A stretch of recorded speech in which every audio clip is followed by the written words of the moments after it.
I'm back.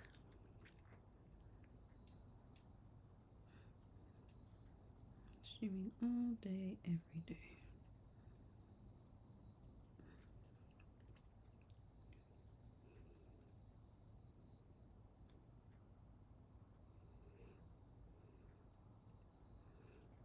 Okay, let's see. This is the most badass jewelry designer you will ever see. Maria Kas is a Mongolian-based silversmith who doesn't just design jewelry, she's effortlessly one of the coolest people on the internet. Teeth bracelets, silver jaws, nose armor, finger plates, her work is raw, personal, and she's her own best model. It's designed and handmade by using traditional techniques from her culture. The designs are about showing what's on the inside, ugly or pretty, wearing your scars proudly. Some of her rings are inspired by her own bodily scars, and the whole concept is about creating real and symbolic armor that protects you. The style, the presence, her honesty, she's unapologetically herself. Add her process and her jewelry, and it's no surprise she blew up. Being locked in and real is really the best branding, so don't overthink it and be like her, because this is the most badass jewelry designer you will ever see. Maria Kas is a Mongolian-based silversmith who doesn't just design jewelry, she's effortlessly one of the coolest people on the internet. Why'd you call it Holy Dog? Winners from heaven? What kind of stuff do you make here, Chino? Hot dogs, sausages, Wednesdays and Saturdays we do burgers. Papito, that is yours. Don't let it cool off. That's amazing. That is the best in the entire universe. How'd you get the name Chino? Chino means Chinese and Spanish. Born in China, Chilean, grew up in Mexico, Venezuela, Brooklyn. And now, Middletowner. how'd you get to Middletown? Accident like everybody else. The national food in Mexico is tacos, and we have tacos every corner. National food, it is hot dog, and you can find it. I'm one of the best ones. But why? Because there's none. There's nobody else doing it. I noticed you don't have any tickets. There's no POS, What is that? like no system to order. Oh no. Why? Because we like people. We like to talk to you. We like to cook for you. Food is personal, Papito. You put it in your mouth. So which dog you have last time you were here? I had the Chicago and the Danish. Oh yeah? That's Yeah. it? You never try a Chino dog. That is the best dog ever in the entire universe. Cheese on the grill, Mexican chorizo, spicy Italian peppers, hot dogs, balsamic vinegar. So create a glaze that's really nice and burn beautifully. Cheese around the hot dog. The fries, we cut them here every day with a size of curry aioli. That is yours. Do you feel proud about Holy Dog? Oh yeah. Because it's something that people look down. They say, oh, you're gonna be flipping burgers and hot dogs. That is not a bad thing. I think it's freaking great. Right? Hey Chino, Yes, this is the best hot dog in the universe. it is. I told you that. That is why we do it. That is exactly why we do it. Yeah, I think it's a good name. Batman? Holy Dog Batman? Right? Why'd you call it Holy Dog? Winners from heaven? What kind of stuff do you make here, Chino? Hot dogs, sausages, Wednesdays and Saturdays we do burgers. Papito, What is that is that yours. Don't let Genius it cool response off. to why That's amazing. That is the best in the entire universe. in the vacuous How'd you get the name Chino? Chino means Chinese. Well, as a and restaurant Spanish. owner, it's more Born in common than a China, lot of people Chilean, realize. grew Yeah. up in Mexico, Look at that. Venezuela, Brooklyn, Point of And sale, now, Middletowner. how'd you get to Middletown? aka Accident like those everybody kiosks. else. Ticket please, National number food in Mexico is 37. tacos, Like you know, and we you have know, tacos you're every a corner. person. National food, it is hot dog, and you can I find like it. I'm that. one of the best ones. But why? Because there's none. But There's why? nobody else doing it. I noticed you don't have any tickets. There's no POS. What is that? God! Excuse me? Who are you and what are you doing here? I'm sorry, I didn't think anyone was gonna be here, and the window was open. Go in the other room. I'm calling the police. No, please don't do that. I didn't really touch anything. My name is Monique. I just wanted to see what a beach looked like. The beach is outside. It's not in here. I got cold and felt sick. Please don't call the police. My mom will die if I get arrested. Okay, hold on, Auntie. Look at her. She's more scared than we are. She seems harmless. If we call the police on her, it could ruin her life before it ever gets started. And if we don't call the police and she's not harmless? I don't think she's a threat. You told me that one mistake can mess up my entire future, remember? What if this is her one mistake? Dee, I am not doing this again. How old are you, girl? 17, ma'am? Do you have someone who can pick you up? I do, ma'am. I can call my mom. Then call her. Put it on speaker. Monique? Oh, thank God. Where are you? I'm at a beach house on the ocean. What? I'm sorry, Mom. Can you please come get me? What's your mom's ETA? She's still about an hour away. Again, I'm really sorry about this. It's okay. I'm just glad I got to see the beach. Your parents really never took you? My mom doesn't like me going outside. She says there's too many germs. My dad's a doctor. He says inhaling germs is like cross-training for the immune system. Your dad sounds cool. I don't really get to see mine because of my autoimmune disorder. My mom says it makes him uncomfortable, so I haven't seen him in about 10 years. That's when I started getting sick. It's time for me to take my meds. You don't mind if I... No, go on. Wow, that is a lot of pills. You get used to it.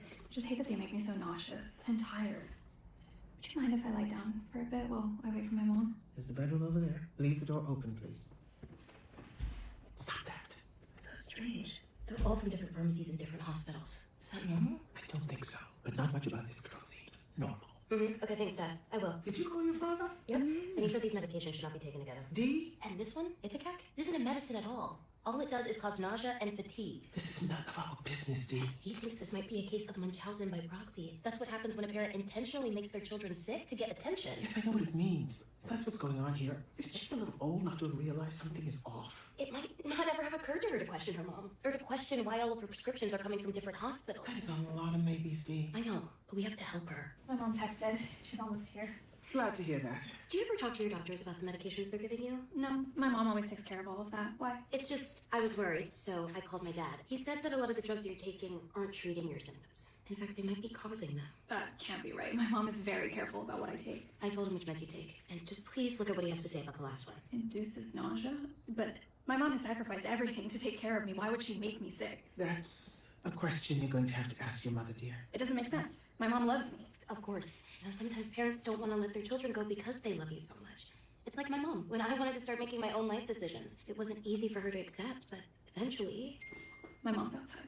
Just please think about what I said. You don't get it. I'm all she has. My God! Excuse me? Who are you and what are you doing here? I'm sorry. I didn't think anyone was going to be here. And the window was open. Go in the other room. I'm calling the police. No, please don't do that. I didn't really touch anything. My name is Monique. I just wanted to see what a beach looked like.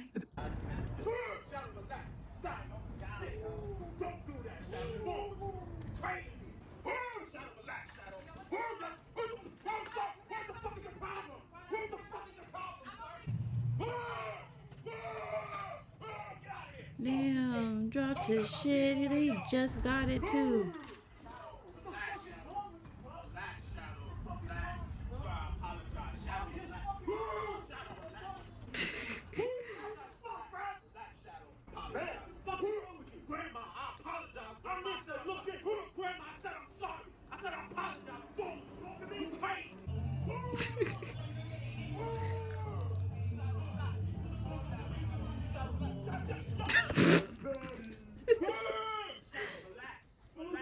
Relax, bro. Relax.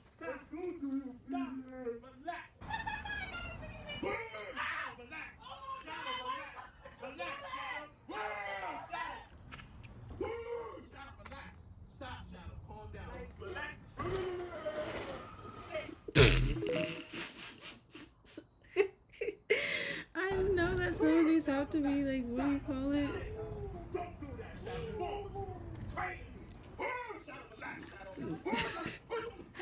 Yo, that officer, damn, I didn't even see that. Turned to a black superhero. Her Hispanic one didn't even flinch. China, what's new with you? Bro, we made something awesome. We made a glue that would fix broken bones in minutes. Wait, is that even possible? Yeah, for many years, if someone broke a bone, doctors would put metal plates and screws to keep the bone in place. And the healing would take so many months and would even need a second surgery. Why? To take the metal out. But then scientists were like, can we fix a bone the same way we can glue things together? And then they looked in nature and they studied oysters. Oysters? Yeah, if you don't know, oysters make a special glue that works in wet, salty, and running water, while normal glues don't work in water. So scientists here made a glue called Bone 2 that works like oyster glue, but it's safe for humans. Okay, no way that works though, right? Oh, we tried it. So someone had a broken wrist, so the doctors gave him one injection of that glue, and in just 3 minutes the broken bone pieces were glued together. Okay, this is amazing, but did it heal after? Yeah, after 3 months the doctors checked on the patient, and the wrist was fully healed. The glue worked and there were no infections, no problems, and no other surgery needed. I love this. This would change medicine. It would, and hopefully we don't need those screws anymore. So we're proud of this new invention. China, this is just just amazing. Hey China, what's new with you? Bro, we made something awesome. We made a glue that would fix broken bones in minutes. Wait, is that even possible? Yeah, for many years, if someone broke a bone, doctors would put metal plates and screws to keep the bone in place, and the healing would take so many Bone months in and would place. even need a second surgery. Why? To take the metal out. But then scientists were like, can we fix a bone the same way we can glue things together? And then they looked in. I will tell you something because I am a sexual assault survivor. Trump the other day was speaking in a rally and he said she has no memory of how she got to the party. Should we trust that she remembers the assault? And the answer is yes. And I also know that this woman is smart because she's a psychologist. If someone is assaulted or experiences trauma, there's scientific proof. Yeah. The brain changes.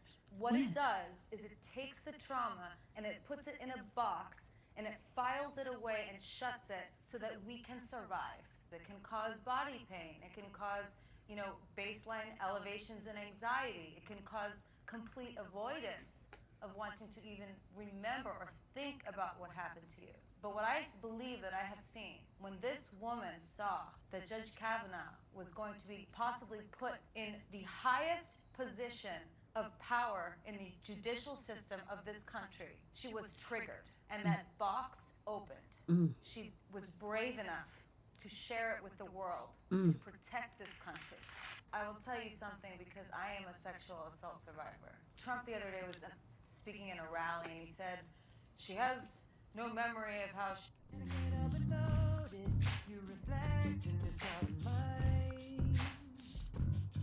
If you ever feel alone and the glare makes it hard to find, just know that I'm always very loud on the other side. Okay, nice. Now let's do the EP.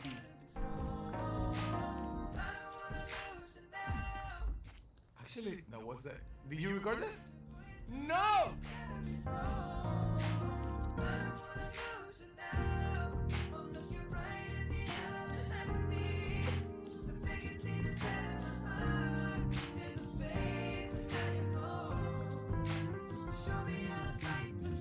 Now I'm gonna record some bass, of course.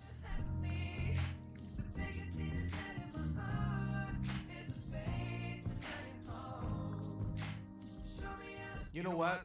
My piano player. If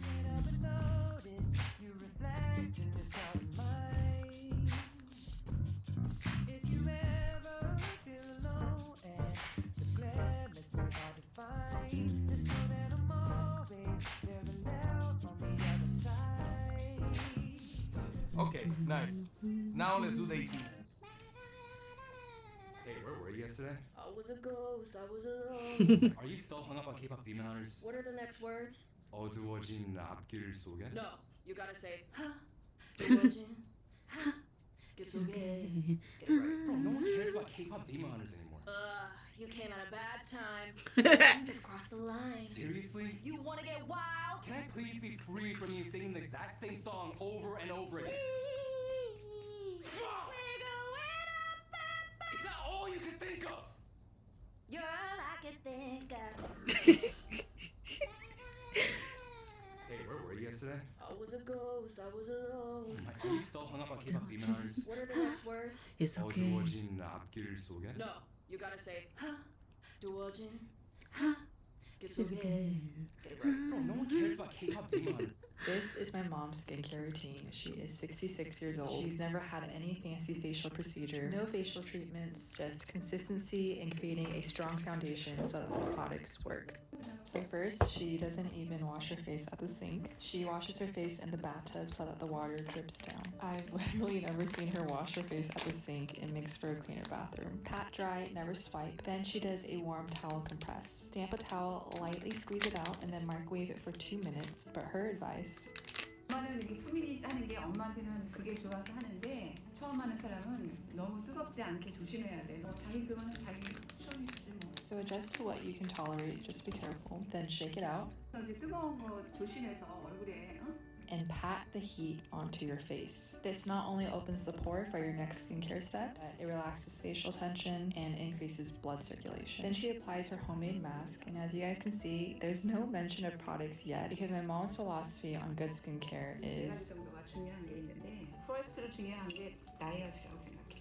레몬 주스에다가 많은 올리브 오일을 섞어서 에브리데이 아침 few years 먹었어. 그다음에 자는 거를 잘 자야 돼.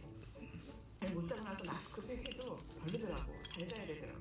세 번째는 엄마 생각에는 나한테는 스팀 타월 or 콜드 타월이라고. The cold towel is something she does every day. She dampens the same towel that she used for the warm compress and freezes it until it's very cold but not frozen. About 10 to 15 minutes. It should feel very good.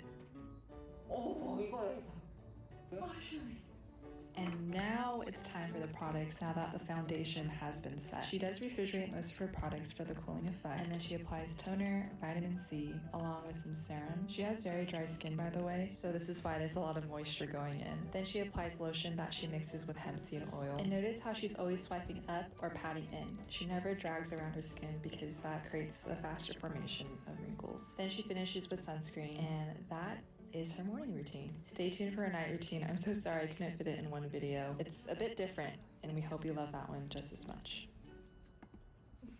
Two new plants were She recently sounds so described, real beautiful. and they have relations to Steven Universe. Wait a minute. Can't sleep, can't snuggle, gonna do the unthinkable. What do you mean? Gotta go to work early. Geez, there's a lot of spaces when you get in early. Geez, there's a lot of donuts when you get in early. I was supposed to read this when I started the job. What's he doing? He's reading. Nerd. Made you breakfast. I also made reservations for Mother's Day. I know it's 3 months away, but you can't book too early. Mr. Burns, I noticed no one ever put suggestions in the box, so I took the liberty of making my own. Excellent. Simpson, I'm giving you a raise. More money? You've done so well, Simpson. Can't sleep, can't snuggle, gotta I do don't the think it made unthinkable. it rush, but Gotta go to work there is the early. little things. Like, And I go to those Spanish stores, them Arab stores. I go to Puerto Rican stores. You know the Puerto Rican store? Because when you walk through, you hit a radio station, you know. La Mega 97.9 Nueva York. Two new plants were recently described, and they have relations to Steven Universe. The first one is Comelina almandina, the garnet dayflower. It's unique in that its fruits look like little crystal gems, garnets. The second one is Comelina sugarii, the Rebecca Sugar dayflower. This is fantastic.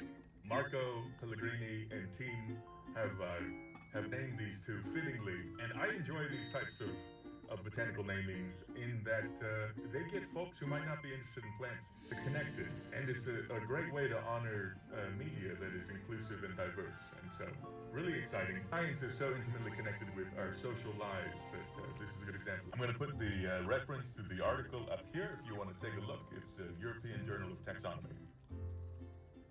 Two new plants were recently described, and they have relations to Steven Universe. The first one is Comelina almandina, the garnet dayflower. It's unique in that its fruits look like little crystal gems, garnets.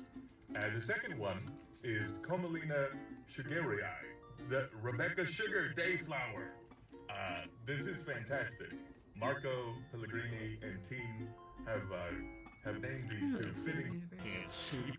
And I go to those Spanish stores, them Arab stores. I go to Puerto Rican stores. You know the Puerto Rican store? Because when you walk through, you hit a radio station, you know. La Mega 97.9 Nueva York.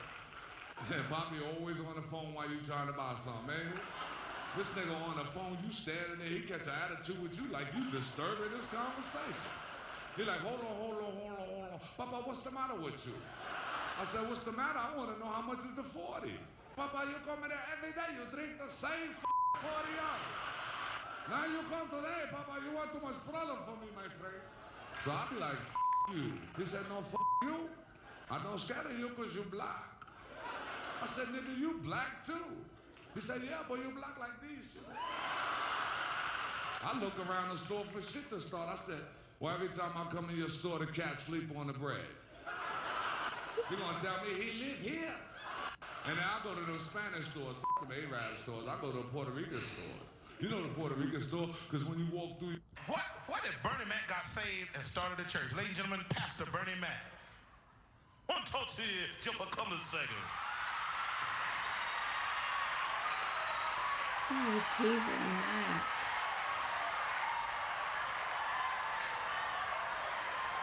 We'll show you some good out the book.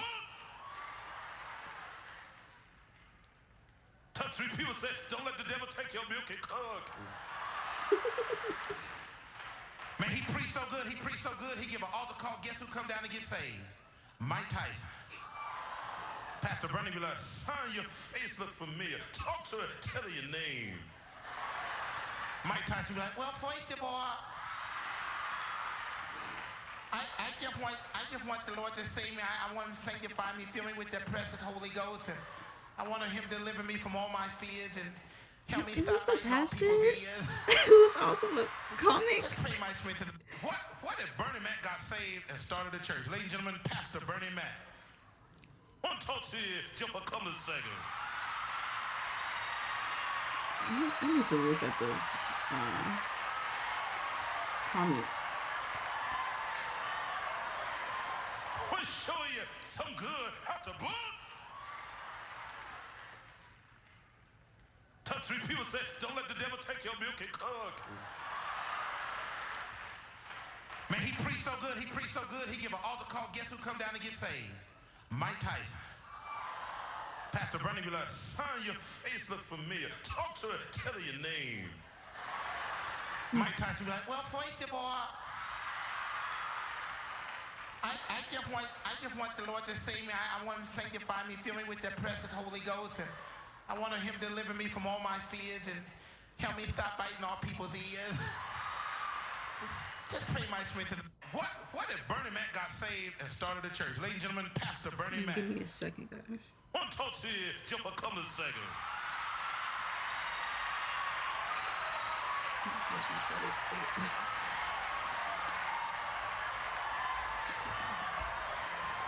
We'll show you some good out the book.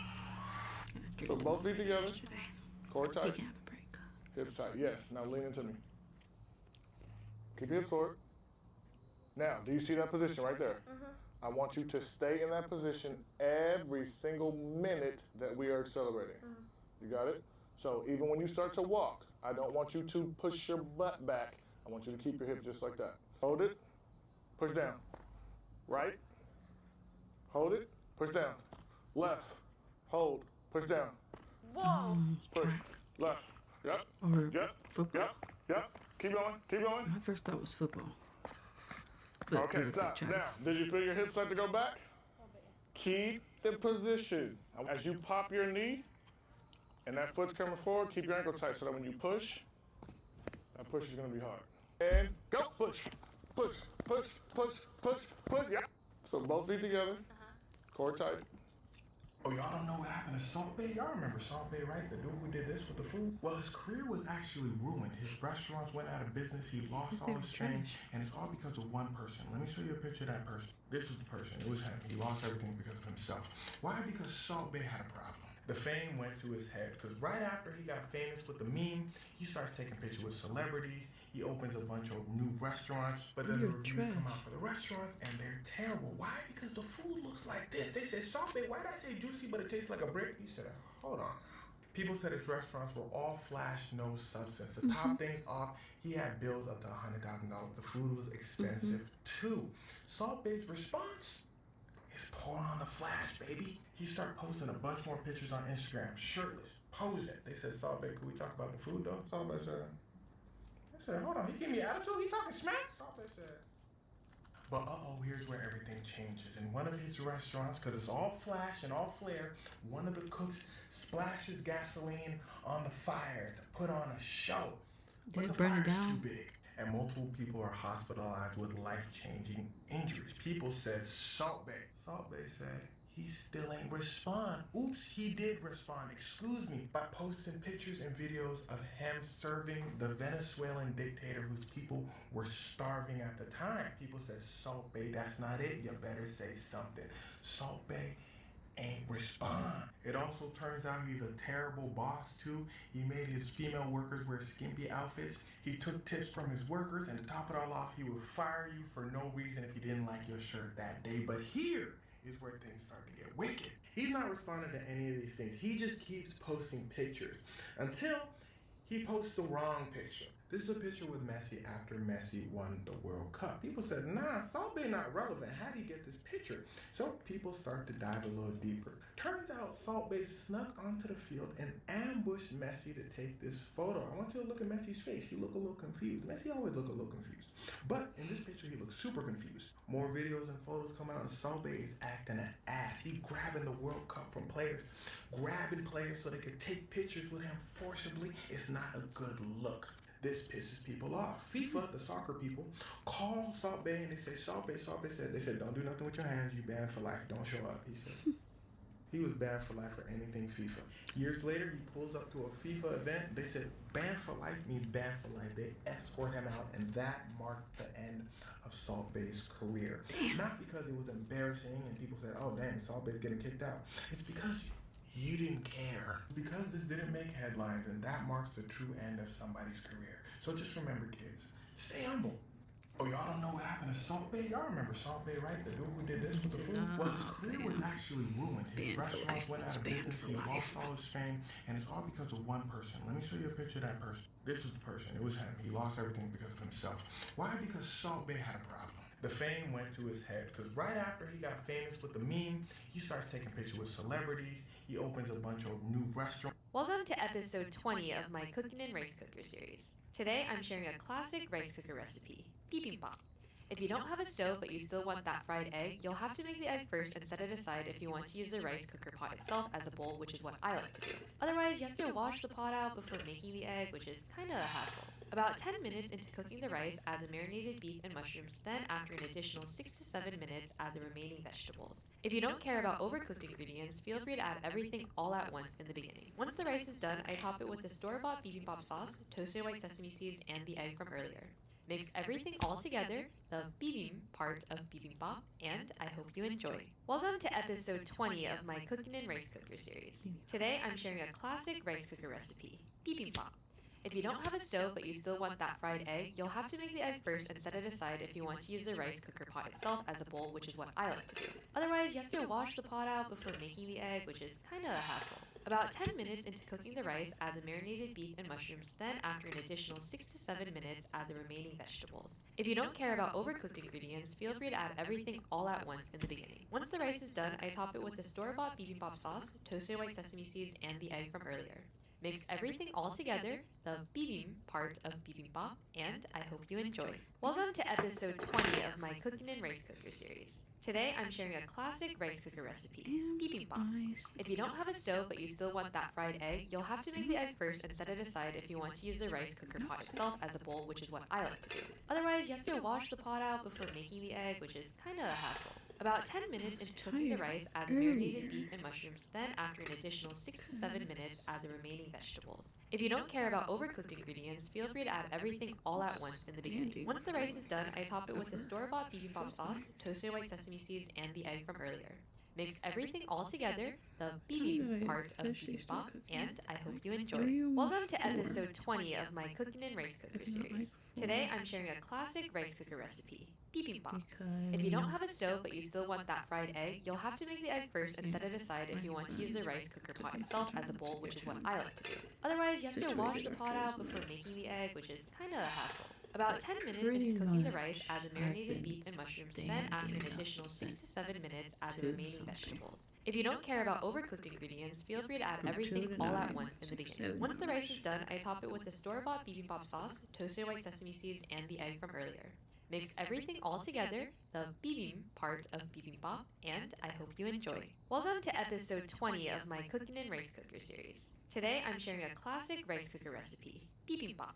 If you don't have a stove but you still want that fried egg, you'll have to make the egg first and set it aside if you want to use the rice cooker pot itself as a bowl, which is what I like to do. Otherwise, you have to wash the pot out before making the egg, which is kinda a hassle. About 10 minutes into cooking the rice, add the marinated beef and mushrooms, then after an additional 6 to 7 minutes, add the remaining vegetables. If you don't care about overcooked ingredients, feel free to add everything all at once in the beginning. Once the rice is done, I top it with the store-bought bibimbap sauce, toasted white sesame seeds, and the egg from earlier.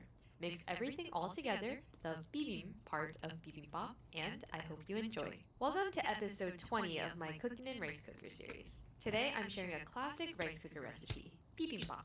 If you don't have a stove but you still want that fried egg, you'll have to make the egg first and set it aside if you want to use the rice cooker pot itself as a bowl, which is what I like to do. Otherwise, you have to wash the pot out before making the egg, which is kinda a hassle. About 10 minutes into cooking the rice, add the marinated beef and mushrooms, then after an additional 6 to 7 minutes, add the remaining vegetables. If you don't care about overcooked ingredients, feel free to add everything all at once in the beginning. Once the rice is done, I top it with the store-bought bibimbap sauce, toasted white sesame seeds, and the egg from earlier.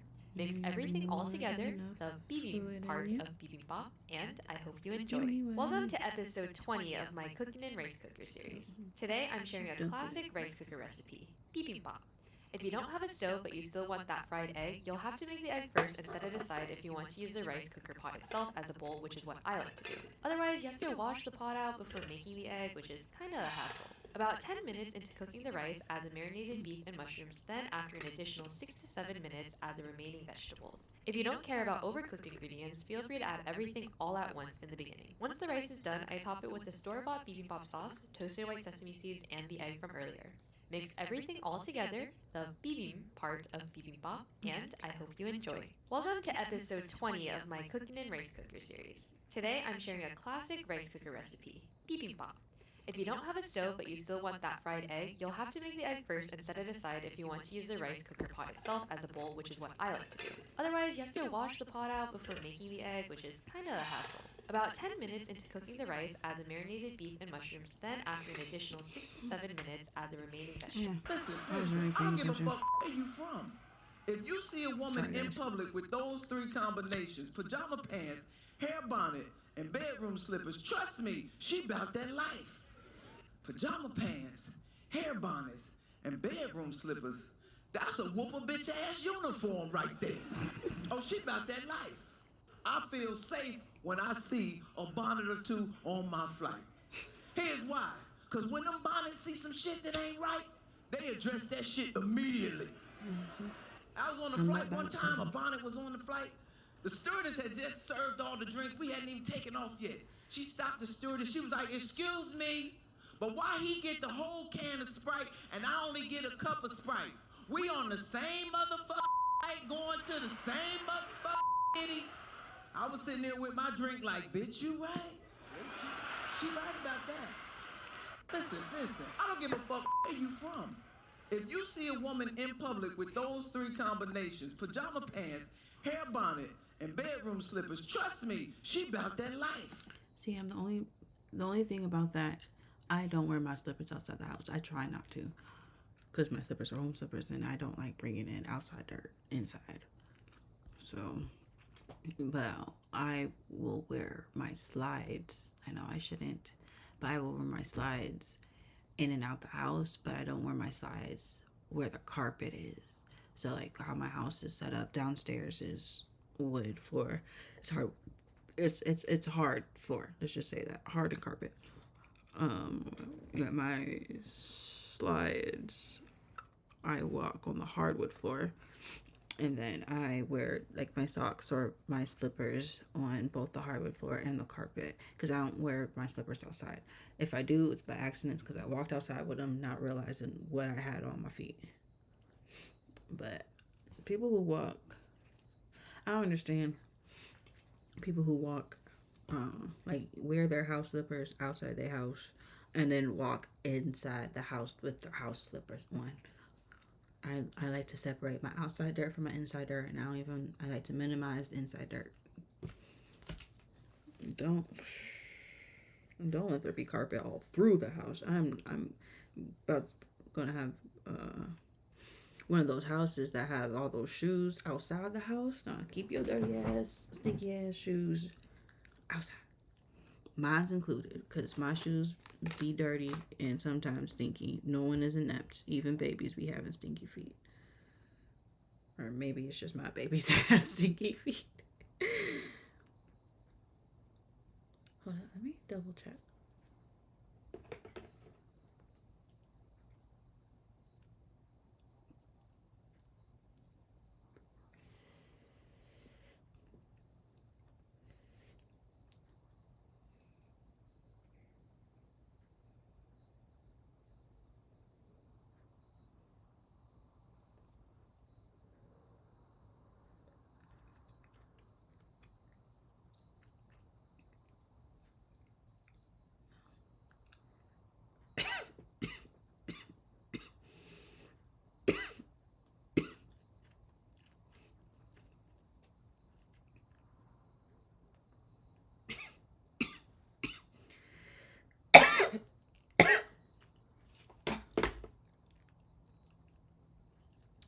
some gum. You can't just chew one at a time. You have to have a couple of them.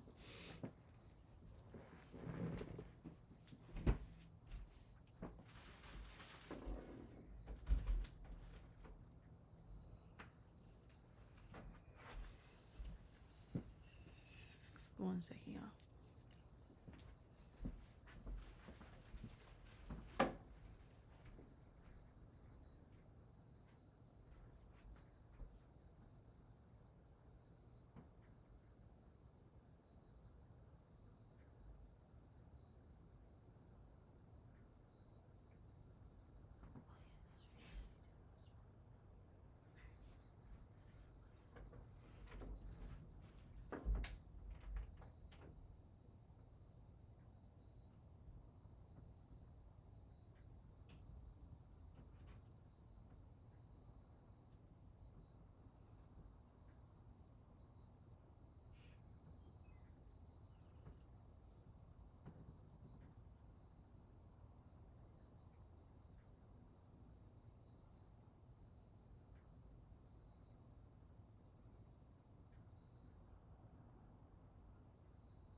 Yes, it went out.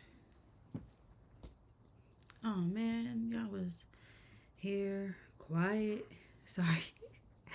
I was Sorry. gone for like 2 weeks and I saw so many mailmen open the fridge and not take anything. I hope they don't feel neglected. It looks like they don't like soda except for cherry Pepsi. And they took most of the hydration drinks. And my boys love Red Bull. That's always the first thing to go. So let's go to the store. Must by Nessie. They love these. Bottle soccer. Pedialyte. Should we try Dunkin'? Arizona's only 79 cents. Snapple. They love Red Bull. Shoulder shrugs. Glacier Freeze. So I think it's time to retire the sodas. Very little interest in the sodies. Ow, that fell on my toe. They did drink Pepsi though, so we'll put some of those in. Ooh! Ow! Oh my gosh! Oh my gosh! So that exploded, and it got in my eye. I'm sorry, what happened? I'm literally wet. Tastes good though. I'm literally bleeding. We will replace all Gatorade flavors, except for blue. My boys love Glacial Freeze. We will stock up on Red Bull because you said buy both. Do you want to see my can hack? Not the drop and exploding trick, but a different one. So you open up one side, stick it in. Open the other side, stick your hand in it. Pull the box out. Ta-da! Do it again for the people in the back.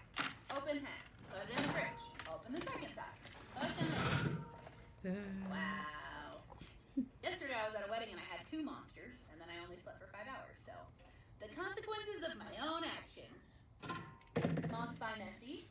Berry Cocoa Crush, and Miami Punch. Do you have a favorite? You steal these. I watch you on the ring camera. Mucho Mango Arizona, a classic. Electrolytes, some Snapple. I'm gonna take out some Gatorade. Put the electrolytes up here. Snapple Pyramid. Oh, it was a Snapple Pyramid. Oh, not again! Not again! Please! No more Pepsi. Banned. No more. And with that extra room, we'll add Dunkin' Iced Coffee. Alright, well, there you go. You a lie. You bought all that shit. It's not like you won't drink it. People always ask me why You keep dropping them. Well, let's talk about this. What I cook today, I'm making Japanese style potato salad with some leftover. I grew up in Japan. When I was in high school, I took geography class, and that's when I started getting curious about the world. And I was like, oh, that's interesting. I wanna know more, like different culture, and see what it's like, you know. Honestly, the Netherlands wasn't even my first choice. I wanted to go to the US originally, but the tuition and safety were just too much, you know. Then I found the Netherlands. And fun fact, Japan and the Netherlands actually have a long history through trade, and my teacher mentioned it a lot in class, so I was always curious about this country. I'm almost 30 years now. My life here is so different, more freedom I guess, but I still miss how convenient Japan is. Yeah, that's my little story. Can't wait to share more. People always ask me, why the Netherlands? Japan is way better. Well, let's talk about this. What I cook today, I'm making Japanese style potato salad with some leftover. I grew up in Japan. When I was in high school, I took geography class, and I never knew what that little bit on the outside was. I just thought it was help for like the tension or something. More like different culture and see what it's like. You know, the Japanese are the only ones that I know, and some white people, and some Asian people, but who intentionally put plastic on their stuff and then microwave it. Microwave it. What is microwave? Microwave. Microwave.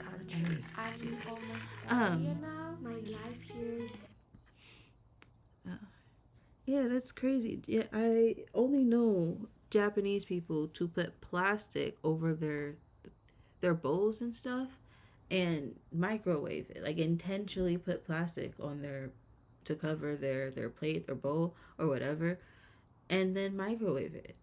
That's baffling to me, because I thought that causes illnesses.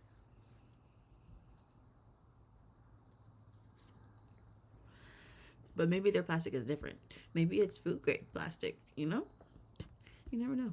Here's all the sauces you can make from my favourite mother sauce. Test them out. First, we're going to go in with the butter. Once your butter's melted, we're going to go in with equal quantities of plain flour. Mix that together, and we're going to cook this out for 5 to 10 minutes until you have a sandy consistency. This process is called making a roux. Once your roux resembles the consistency of wet sand, you're now ready to heat up your milk. Remove the roux from the stove. You're going to place your milk into a pan and bring it up so it's hot. Ensure you do not boil it, because this will change the flavour. Place your roux back onto the stove. Adding the milk hot is going to help to achieve a smoother consistency on the sauce. Small amounts at a time, mixing it in on a low heat. When the milk is incorporated, then you can add more. If you add all the milk at once, you'll have a very lumpy consistency. You can add flavourings into milk. Traditionally, you'd add an onion studded with cloves. So now it's like almost incorporated. Now I'm going to use the whisk. Season with salt. So this is a super plain, super simple, classic bechamel sauce. We're going to turn this into 6 different variations. This is Mornay sauce or cheese sauce. We're going to place our bechamel on a low heat, and we're going to add some Gruyere cheese and some cheddar cheese. So we're just going to beat the cheese into the sauce on extremely low heat. If it gets too hot, just turn it off. The traditional Mornay is just Gruyere, but we've added Gruyere and cheddar. You can play around with other cheeses and just keep beating in that cheese until it's fully incorporated into the sauce. To serve, I'm going to pipe my sauce onto some bread, followed by some ham and cheese. I'm going to grill this, and then you have a delicious croque monsieur. This is soupy sauce. For the sauce, I'm going to sweat down some onions. Doesn't matter how you cut them, because we're going to blend it once it's cooked. Once the onions are soft, we're going to transfer them to the blender, followed by our bechamel sauce. After blending it, it should be a smooth, silky consistency. I'm plating this with a lamb skewer and a drizzle of hot honey. This is a mustard sauce. So we're adding the mustard into the bechamel, along with some pepper. Finally, some tarragon to finish. Mix until combined. I'm plating this with some chicken and a drizzle of rapeseed oil. Next up, sauce aurora. We're going to take our tomato passata and add it to our bechamel, about 20%. I'm mixing this with pasta for a simple rose sauce. Drizzle with oil and garnish with basil leaves. This is horseradish sauce. We're going to add some fresh grated horseradish, some creamed horseradish, black pepper, and a touch of vinegar. I'm plating this sauce with a steak, drizzled with a little oil and finished with molten salt. This is parsley sauce. We're going to start off with adding some lemon juice to our bechamel. Next, we're going to add our parsley. Mix until combined. I'm plating this with a fillet of fish. Here's all the sauces you can make from my favourite mother sauce, bechamel. First, we're going to go in with the butter. Once your butter's melted, we're going to go in with equal quantities of plain flour. Mix that together, and we're going to cook this out for 5 to 10 minutes until you have a sandy consistency. This process is called making a roux. Once your roux resembles the consistency of wet sand, you're now ready to heat up your milk. Remove the roux from the stove. You're going to place your milk. Nigerians, you know, you eat African food every day. I grew up in Chicago. You eat African food every day, okay? And my mother was a nurse, right? So when my mother would go on a double shift, because nurses do double shifts, we'd be stuck with my dad, see? And my father, he was very dramatic when, you know, he was with us. He'd be like, your mother is not here.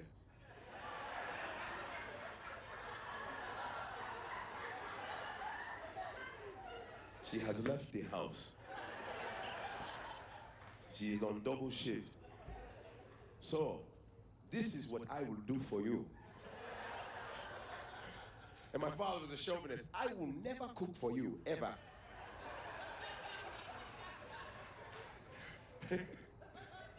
So, I will take you outside to eat. We will go to McDonald's. We were like little African kids, like, Daddy is going to take us to McDonald's. My father was at McDonald's. When he ordered, welcome to McDonald's, may I take your order? Thank you for having us here. My children are hungry. My wife is on double shift. I will never cook for them. Nigerians, you know, you eat African food every day. I grew up in Chicago. You eat African food every day, okay? And my mother was a nurse, right? So when my mother... I bet that bit scared.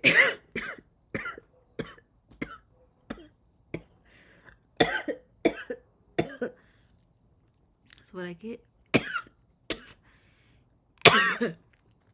Try to hold it in for so long. So I know better. No, like I was saying, I said, I bet that little bit scared all the white people. That's why no one laughed.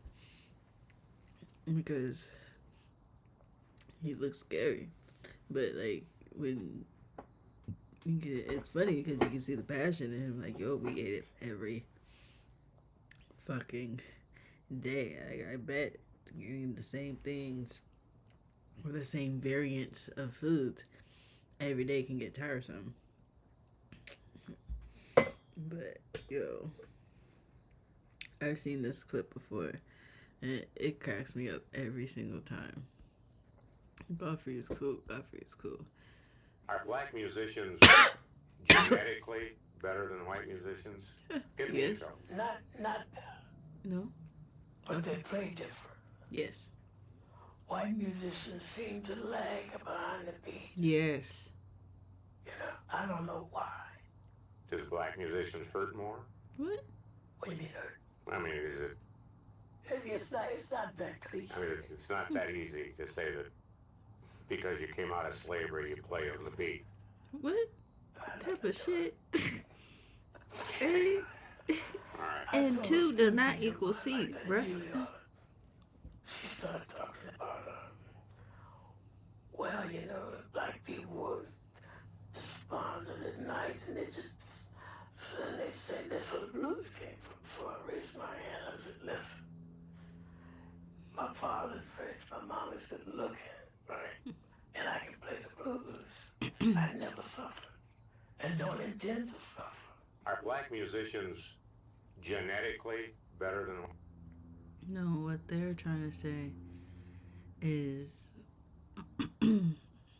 yes, the blues was created to express internal stressors, but that doesn't necessarily mean that everyone who plays with blues has internal stressors or external stressors. Just like for anyone in any genre, anywhere, music is a way to express yourself about any and everything, whether it's a feeling, whether it's an event, whether it's a wish, a hope, a dream. It's for a laugh, like those parody songs. Like not every musician has to be hurt to be a good musician. Some people are just naturally born with the ability to be on beat or pick up an instrument or any instrument, every instrument, you know? It's like somehow, just like some people have the gift of being able to sing beautifully. Like anyone can learn to sing, but there's some people that have the gift where their body just knows what to do.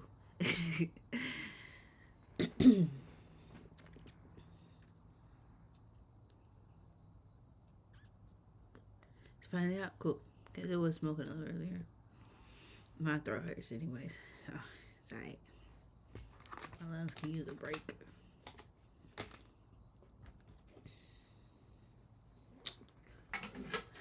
I guess since I'm awake at the moment, I'm not gonna be awake for too much longer.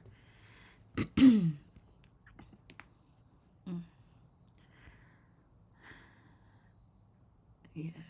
What's tomorrow? Oh, today. Today's Thursday. Today I can do... No, I might as well just do my homework now.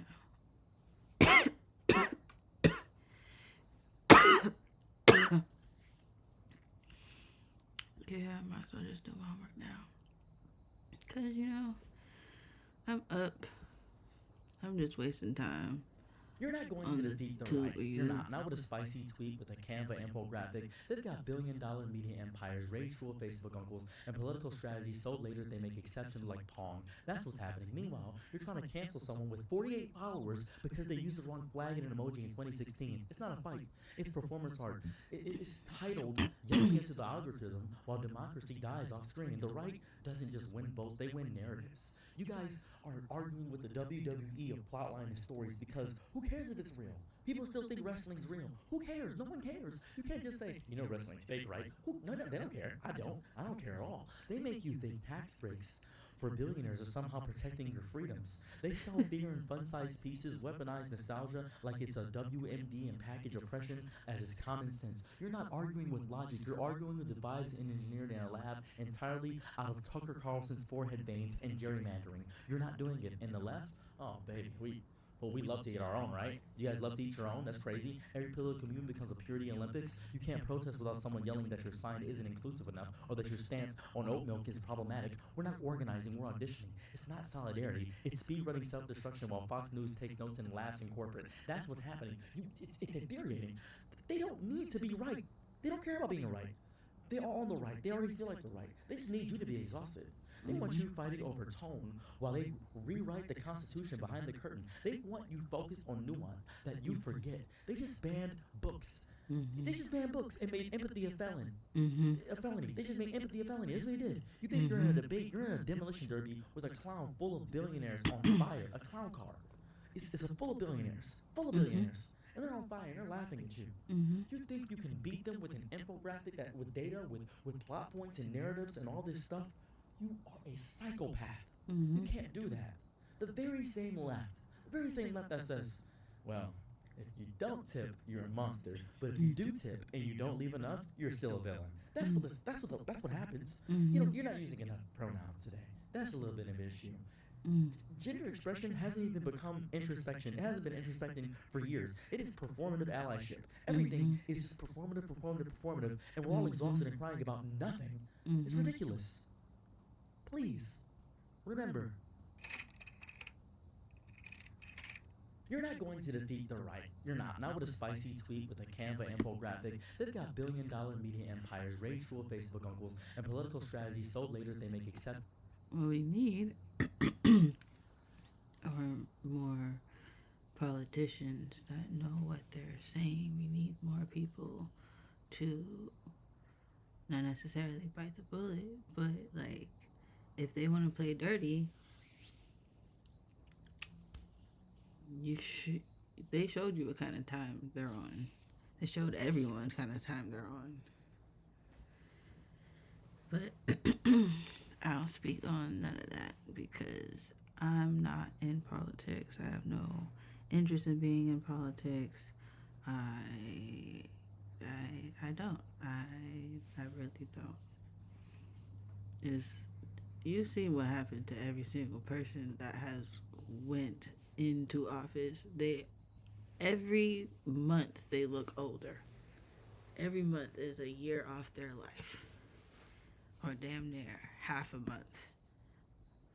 Sydney got this ring in her mid-20s, but then life happened. 2 kids in 2 decades can really add to your figure. Now the ring still fit her heart, just not her finger. Honestly, I think that's pretty normal. Most of us get a little bigger as we age, but Sydney needed her ring to go up 2.5 sizes, and I wanted the repair to be fully invisible. So I started by stretching open her ring and soldering in a new piece of gold to fill her gap.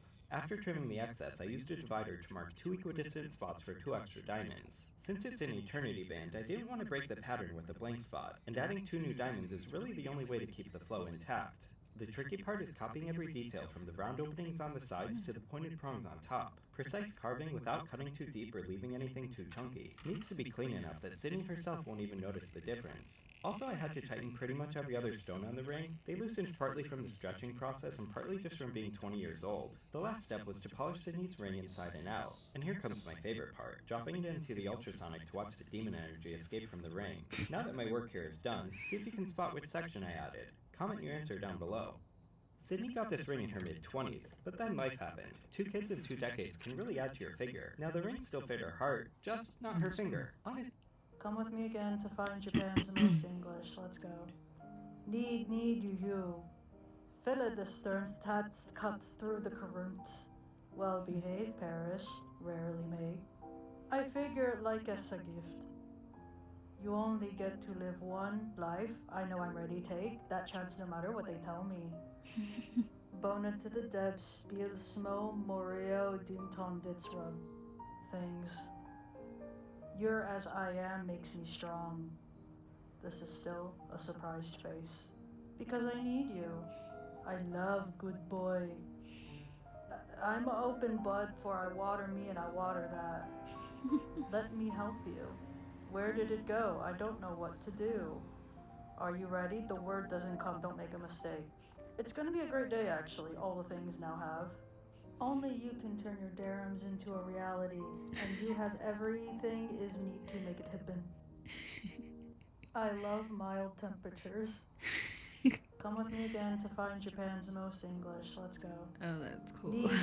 This man is building an igloo from scratch. First, he packs snow into a mold and presses it into solid blocks. To prove they're sturdy, he stands right on top. With some help, he makes more blocks using the same method. Then, he gets to work. The blocks are stacked in a spiral, and he trims them with a small chainsaw to keep the shape tight. In the center, there's a guide mold to form the dome. He sprays water between the layers. It freezes and bonds the blocks. The tricky part comes next, the top arch. It needs curved supports to hold its shape, and he climbs up to finish the highest layer himself. Finally, we get a look inside. The dome is almost complete, and he's sitting comfortably on a chair, also made of ice.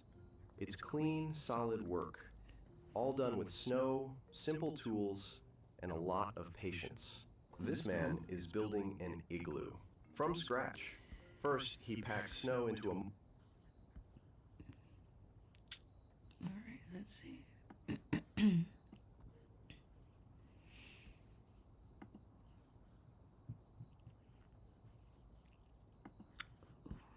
I don't know if you know the most talented man on the planet. Because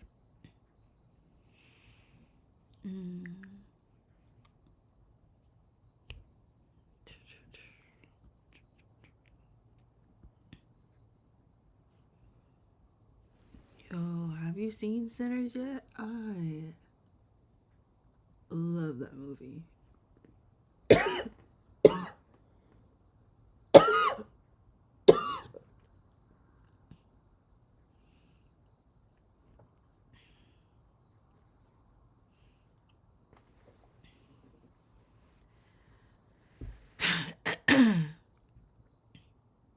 I don't know what that was. It was sharp though. It hurt. But what's this? The best brownies I've ever had in my thick ass life. Oh my God. 4 ounces of semi-sweet chocolate, 4 ounces of dark chocolate chopped up into a bowl. Then you take some Dutch cocoa powder, some espresso powder. You're gonna take your hot ass butter, get that in. Look at all this fucking sugar. Oh, the diabetes. The diabetes. 2 cups of sugar, a cup of brown sugar, some salt, some vanilla. First, 1 egg. So we're supposed to go in with 1 egg first. You gotta tease cups of sugar, a cup of brown sugar. Oh, the diabetes. The diabetes. 2 cups of sugar, a cup of brown sugar, some salt, some vanilla. First, 1 egg. So we're supposed to go in with 1 egg first. You gotta tease it before you really start to pound it out. You know what I mean? Blitz. Then you add 5 more and blitz. And you gonna pound this out for 10 minutes. Then you combine the sugar mixture with the chocolate mixture. Then a cup of sieved flour, a bit of sieved espresso powder. And then you fold it in gently as possible. You don't want to lose those air bubbles. And then something I don't really get. We butter the dish, right? Put down parchment on top of the butter. Then we butter the parchment paper. Why are we doing all this? You're gonna pour that in, you're gonna spread it out to the best of your abilities, and you're gonna let that go for 20 minutes in the oven, and then you drop it like you did when you met your baby daddy, and then back in the oven for about 25 minutes. When you take it out, garnish it with flaky salt and let it rest for a good long while. And when I tell you my loins were tingling.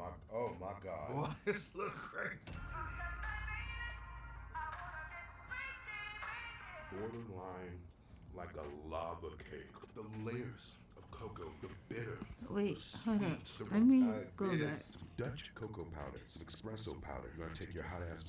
Oh my God. 4 ounces of semi-sweet chocolate, 4 ounces of dark chocolate chopped up into a bowl. Then you take some Dutch cocoa powder, some espresso powder. You're gonna take your hot ass butter, get that in. Look at all this fucking sugar. Oh, the diabetes. The diabetes. 2 cups of sugar, a cup of brown sugar, some salt, some vanilla. First, 1 egg. So we're supposed to go in with 1 egg first. You gotta tease it before you really start to pound it out. You know what I mean? And blitz. Then you add 5 more and blitz. And you're gonna pound this out for 10 minutes. Then you combine the sugar mixture with the chocolate mixture. Then a cup of sieved flour, a bit of sieved espresso powder. And then you fold it in gently as possible. You don't want to lose those air bubbles. And then something I don't really get. We butter the dish gently as as possible. And then you fold flour, a bit of mixture, then a cup Okay. of sieved flour, a bit of. Then you combine the sugar mixture with the chocolate mixture, then a cup of sieved flour, a bit of sieved espresso powder, and then you fold it in gently as possible. You don't want to lose those air bubbles. And then something I don't really get. We butter the dish, right? Put down parchment on top of the butter. Then we butter the parchment paper. Why are we doing all this? You're gonna pour that in, you're gonna spread it out to the best of your abilities, and you're gonna let that go for 20 minutes in the oven, and then you drop it like you did when you met your baby daddy, and then back in the oven for about 25 minutes. When you take it out, garnish it with flaky salt and let it rest for a good long while. And when I tell you my loins were tingling. Oh my God. Boy, this looks great. Borderline like a lava cake. The layers of cocoa, the bitter, the sweet, the robust, bar none, the best brownie I've ever had in my life. The best brownies I've ever had in my thick-ass life. Oh my God. 4 ounces of semi-sweet chocolate, 4 ounces of dark chocolate chopped up into a bowl. Then you take some Dutch cocoa powder, some espresso powder. You're gonna take your hot-ass butter, get that in. Look at all this f***ing sugar. Oh, the diabetes. The diabetes. 2 cups of sugar, cup of brown sugar, some salt, some vanilla. First, 1 egg. So we're supposed to go in with 1 egg first. You gotta tease it before you really start to pound it out, you know what I mean? And blitz. Then you add 5 more and blitz. And you gonna pound this out for 10 minutes. Then you combine the sugar mixture with the chocolate mixture. Then a cup of sieved flour, a bit of sieved espresso powder. And then you fold it in gently as possible. You don't wanna lose those air bubbles. And then something I don't really get. We butter the dish, right? Put down parchment on top of the butter. Then we butter the parchment paper. Why are we doing all this? You're gonna pour that in, you're gonna spread it out to the best of your abilities, and you're gonna let that go for 20 minutes in the oven, and then you drop it like you did when you met your baby daddy, and then back in the oven for about 25 minutes. When you take it out, garnish it with flaky salt and let it rest for a good long while. And when I tell you my loins were tingling. Oh my God. Boy, this looks crazy. Borderline like a lava cake. The layers of cocoa, the bitter, the sweet, the robust, bar none, the best brownie I've ever had in my life. The best brownies I've ever had in my thick-ass life. Oh my God. 4 ounces of semi-sweet chocolate, 4 ounces of dark chocolate chopped up into a bowl. Then you take some Dutch cocoa powder, some espresso powder. You're gonna take your hot-ass butter, get that in. Look at all this f***ing sugar. Oh, the diabetes. The diabetes. 2 cups of sugar, cup of brown sugar, some salt, some vanilla. First, 1 egg. So we're supposed to go in with 1 egg first. You gotta tease it before you really start to pound it out, you know what I mean? And blitz. Then you add 5 more and blitz. And you gonna pound this out for 10 minutes. Then you combine the sugar mixture with the chocolate mixture. Then a cup of sieved flour, a bit of sieved espresso powder. And then you fold it in gently as possible. You don't wanna lose those air bubbles. And then something I don't really get. We butter the dish, right? Put down parchment on top of the butter. Then we butter the parchment paper. Why are we doing all this? You're gonna pour that in, you're gonna spread it out to the best of your abilities, and you're gonna let that go for 20 minutes in the oven, and then you drop it like you did when you met your baby daddy, and then back in the oven for about 25 minutes. When you take it out, garnish it with flaky salt and let it rest for a good long while. And when I tell you my loins were tingling. Oh my God. Boy, this looks crazy. Borderline like a lava cake. The layers of cocoa, the bitter, the sweet, the robust, bar none, the best brownie I've ever had in my life. The best brownies I've ever had in my thick-ass life. Oh my God. 4 ounces of semi-sweet chocolate, 4 ounces of dark chocolate chopped up into a bowl. Then you take some Dutch cocoa powder, some espresso powder. You're gonna take your hot-ass butter, get that in. Look at all this f***ing sugar. Oh, the diabetes. The diabetes. 2 cups of sugar, cup of brown sugar, some salt, some vanilla. First, 1 egg. So we're supposed to go in with 1 egg first. You gotta tease it before you really start to pound it out, you know what I mean? And blitz. Then you add 5 more and blitz. And you gonna pound this out for 10 minutes. Then you combine the sugar mixture with the chocolate mixture. Then a cup of sieved flour, a bit of sieved espresso powder. And then you fold it in gently as possible. You don't wanna lose those air bubbles. And then something I don't really get. We butter the dish. Don't hate me, but I usually eat the Costco rotisserie chicken straight out the bag. But don't worry, I'm gonna show you how to make it. I thought everyone did. That's the first thing my mom does as soon as she gets home, respectfully, after she washes her hands. Because, you know, if you don't wash your hands after coming in from outside and you eat something, you could probably have had COVID many times. Get way better. After removing your chicken's thumb, take off all the meat and save the bones so we can make some stock. Now add the bones to the stock pot and fill it up with water until it covers the chicken. Now get the pot as hot as you are and add some bay leaves, oregano, black peppercorns, and some garlic. I'm not gonna lie, I don't really know what bay leaves do.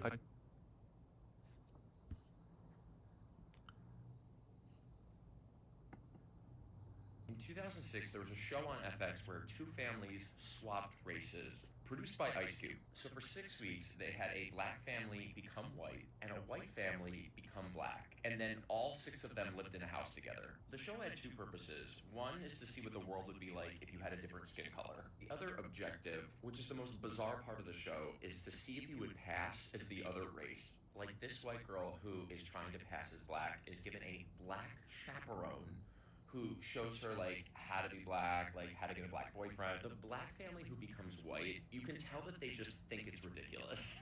Like when they see each other, they're like, why do we all look like Teddy Perkins? But then when the white family sees each other in blackface for the first time, they're like so turned on. It's nice. I love black. I mean, visually and somehow heart-wise, there's that warmth. Thank you. You look like a really nice man. Oh my God. Guys, this is really beautiful. This is like I love this woman.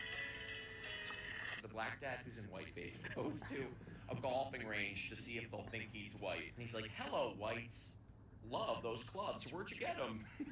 And they're like, why do you look like Jeffrey Dahmer with anemia? And the white girl with the black chaperone has to see if she'll pass by writing and performing slam poetry. I really love words. I do. And like, to me, you can never have enough adjectives. Not looking good. A ritual so profound, the taste of sex, the body flush with hot and sticky fantastic. Little weird. Why is this white family so horny? But no one in the show is worse than the white dad, Bruno. You know, it's just, hey, Nick, I look forward to having someone say, hey, Nick, you know, you're a son of a bitch. I hate you, Nick. I'm kind of waiting for somebody to go, hey, Nick.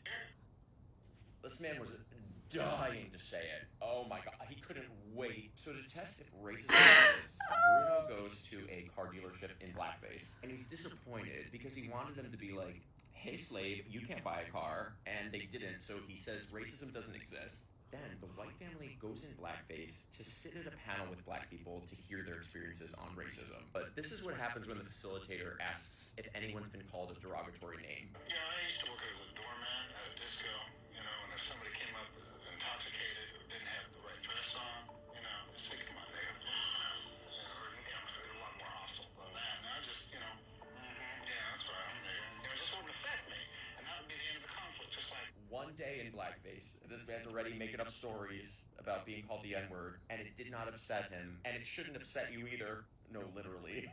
This man's like, who put this white guy in this panel? In 2006, there was a show on FX where two families swapped races, produced by Ice Cube. So for 6 weeks, they had a black family become white, and a white family become black. And then Oh my god, I hope these are like legit actors. Like this whole thing was scripted and staged and all this, and that like the people in the panel were not in on it, so they get legit reactions and shit like that. So that makes the most sense to me. Oh my god. Jesus. Wait a minute, but the opening theme song on every single one of the almost 900 episodes of Mr. Rogers' Neighborhood was completely different for a very fascinating reason. So everybody knows and loves Fred Rogers, aka Mr. Rogers, and his beloved PBS children's show, Mr. Rogers' Neighborhood, but not as many people know that he actually graduated from college with a bachelor's of music and composed all of the music and songs on the show. But Mr. Rogers wasn't just singing to pre-recorded backing tracks on Mr. Rogers' Neighborhood. Every single song was performed live in studio while they were taping. There was an in-studio pianist who performed every song alongside Fred Rogers on the show, and I know what you're thinking. I clickbaited you because technically every song was different because it was being performed live, but that's not even what I mean. It's actually really fascinating. Because Mr. Rogers didn't just get any pianist to perform on the show. He got world-renowned improvisational genius concert jazz pianist Johnny Costa. was way more famous and way more valuable than to be a performer on a children's PBS show. But he said that he only did it because he was semi-retired and just liked Mr. Rogers. Fred Rogers was such a good guy that he was able to pull a modern-day Beethoven out of retirement to play on a kid's show. But Mr. Rogers made one other smart move. Instead of telling Johnny Costa to just stick to the sheet music and play what... Okay, before he goes any further, it does not equal F. Like, you can't say because Hometoon was semi-retired and a fabulous pianist and that made him want to like go on the show. I think they were just good friends and he wanted to do something with his good friend. That doesn't mean that that makes him a good person. I hate when people do that. Like, oh, he donated this or he showed up here. He like hung out or had dinner with this person. He worked with this person. Oh, okay, and it doesn't mean that they were like A, good people, or B, any less of an asshole or some shit. Maybe they had ties before that. Maybe two people can coexist and not be the same.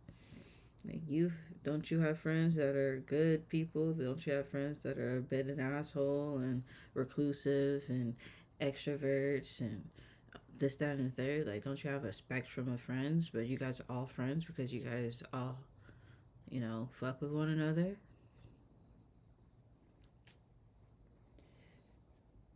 Because I don't know how true it is.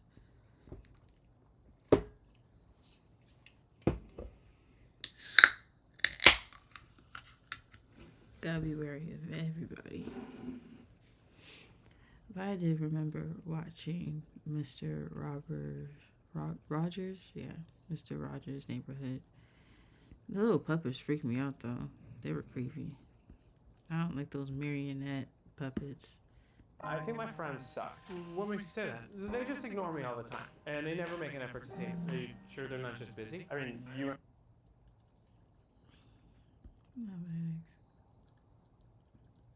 Chance is everywhere now.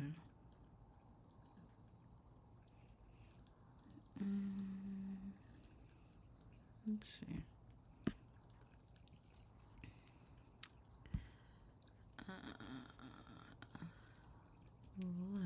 Let's go ahead and...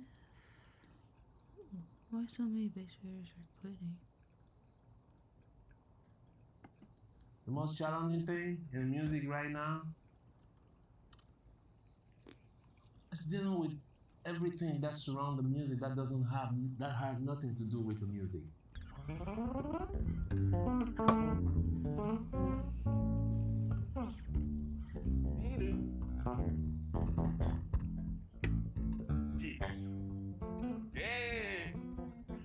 Music is cool. Music itself, I will play music the rest of my life. It's just everything that surrounds music that has nothing to do with the music. That's a nightmare. And that's what makes me, leading me to quit this thing, soon, And but other than that, music, man, I love music. I always play music.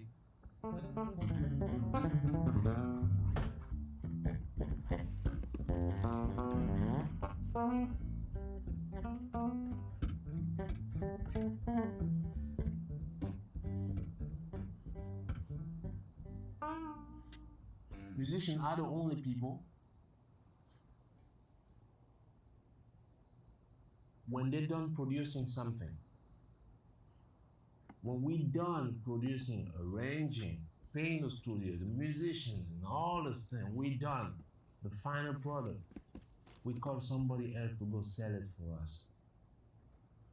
That's unbelievable. You will never see that.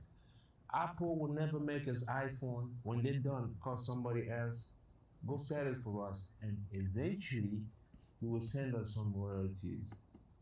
right? Only musicians do that, and I think that's really stupid. And once you start doing things different, people start looking at you differently because they want to always keep musicians doing things a certain way, you know. But the thing is, you know, the good thing is I never been to school, so the way I do things, I watch and I listen, and I got to watch them so well that I'm finding ways of doing these things. So all of a sudden, people don't like you anymore. Because you know the trick, because you could counter the trick. When I came to New York, I'm gonna give you another example. When I came to New York here, when you did a gig in a club, I'm talking more than 20 years ago, the subway was $1. The room that I used to rent in the city was $4.50, right? And 25 years later, musicians have paid less. The subway is 3 times more. Everything went up. The rent is 5 times more than what it was.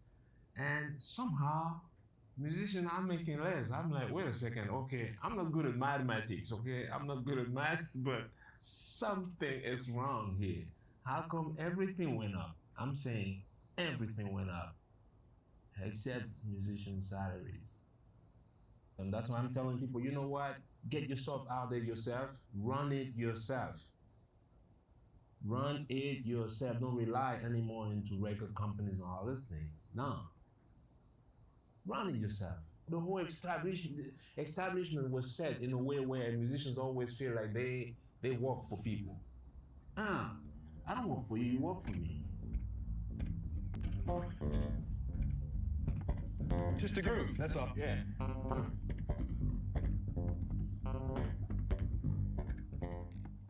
Agents and managers and all this thing, they always ask, you know, always. When I came in the thing, they always ask that they're employing you. It's the other way around.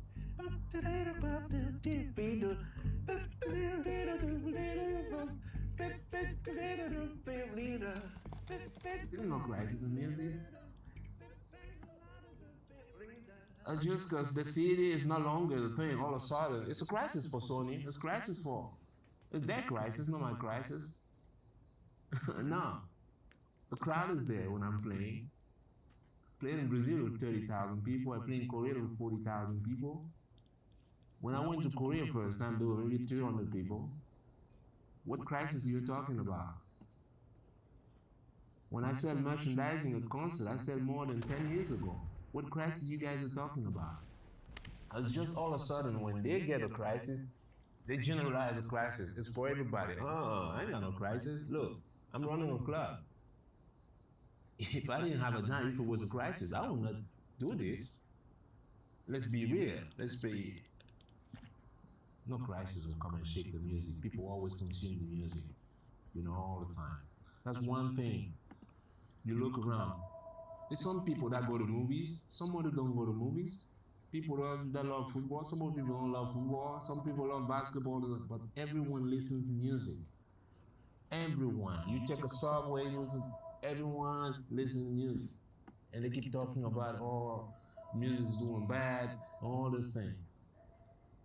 It's one of the most consumed thing in the world, you know.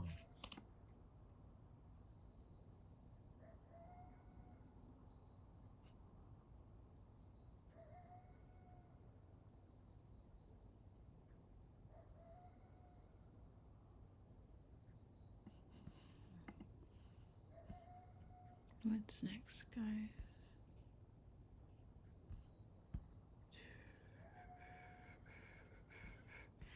And I completely agree with what Home Dude was saying. I didn't hear everything, but I got the basic gist of about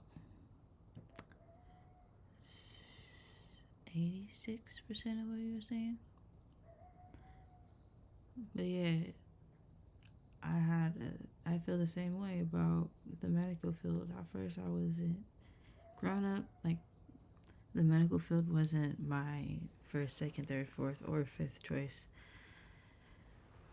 of, like, desired careers or fields to go into, but when I got into it, like, I fell in love with the work itself. It was everything outside of like the physical work of being a medical assistant that ruined the not the fun or the desire, the drive to want to be in those spaces or even in the field. I completely understand. Usually it's probably like the people, the management, the industry that manages the managers, you know, this, that, and the third, so on and so forth. So it's the business capitalist side. It's everything that doesn't have to do with the craft itself that sucks the life out of it and everyone with it.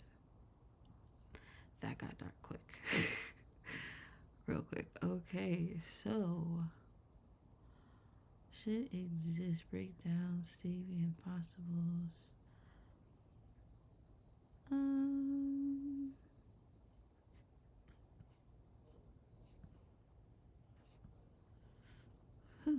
Kojo.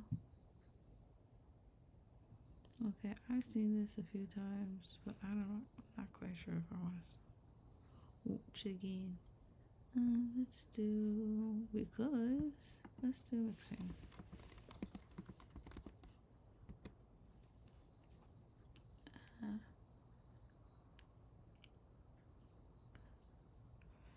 Let's do.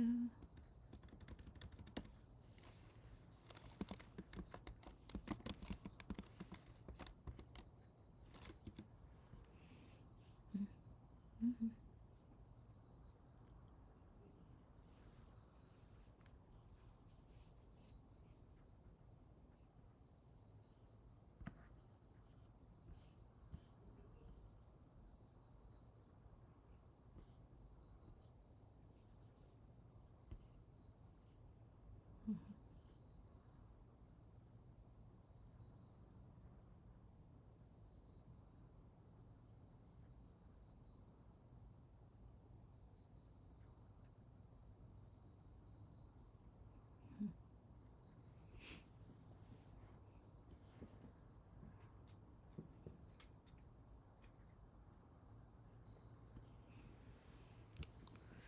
Yeah, I want to do this one, but I will be Roy Beak. That was my attempt at Australian accent.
That's right. We were going to watch this. Let's see. There's no question that being able to load up a synth plugin and build any sound from scratch is one of the most powerful skills that any producer can have. The only problem with that is that the world of sound design is very extensive and can be very overwhelming to learn. So in this video, I'm going to show you the simplest, most straightforward plan that you can use to learn any synth of your choice and start making sounds from scratch today. Wait till you see just how creative you can be when you know how to make any sound.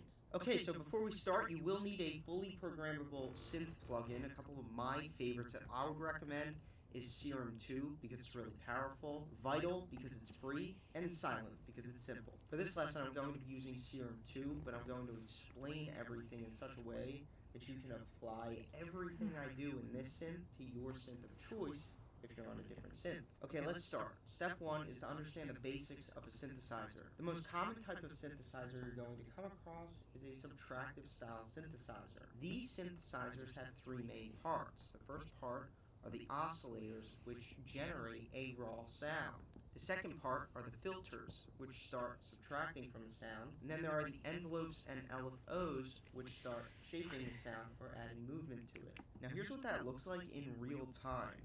I'm going to start with some notes here. I have a set of chords. I love having a set of chords handy when I'm sound designing. We're going to completely initialize our synthesizer here. This just lets us start from scratch. I'm going to make sure we have just one oscillator on, and we're going to use the default sawtooth waveform. So now our synth's going to generate a noise, or in other words, a raw sawtooth waveform.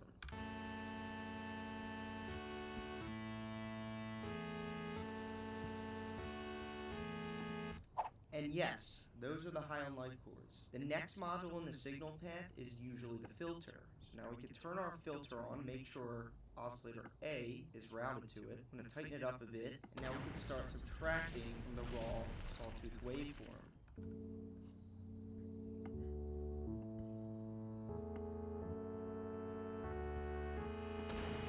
And just like that, we just made one of those popular synth pads in electronic music, which is just a raw sawtooth waveform routed through a filter. It gets better though. The oscillator is where you choose the timbre of the sound. I think that's a word. In other words, you have a lot of choices for what you want this sound wave to look like. For example, this is a sine wave. It has no sharp edges.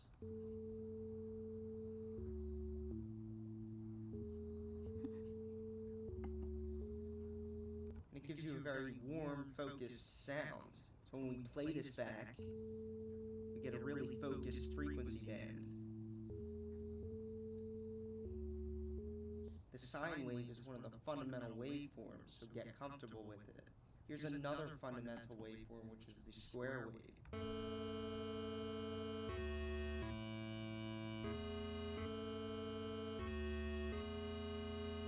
Notice the mess of frequencies the square wave generated because of its sharp edges. If we compare that to the sine versus the square, square generates more noise. Here's another fundamental waveform, which is the triangle.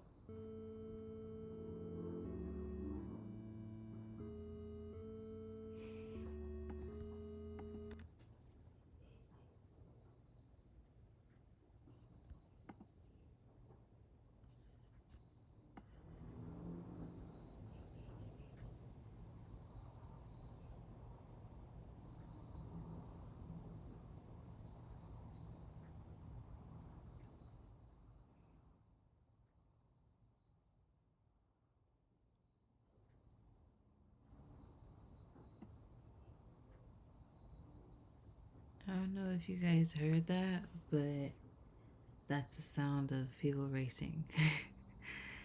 Of course, it's at least like maybe a quarter of a mile away from my house. Something like that. But it's loud enough that you can hear it. I always see them around, but like I never see them in action. Well, it makes sense. Like they wouldn't be racing in broad daylight, and I'm not out and about at this hour a night. Usually home by 9, 10 or 11 if like I'm out with my family or friends, probably at some sort of party, like a birthday party or some sort of gathering of some sort, but I'm not that kind of person. Shoot, I don't think I've been to a real club. I think I've been to a bar that had music. I guess that would be technically a club. I think one of them I had to pay to get in, so I think that was a club. But there wasn't a lot of people, so it was a waste, to be honest with you.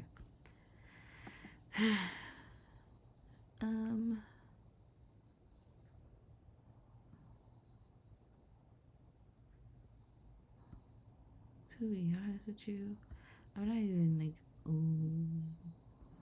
watching or looking. Here.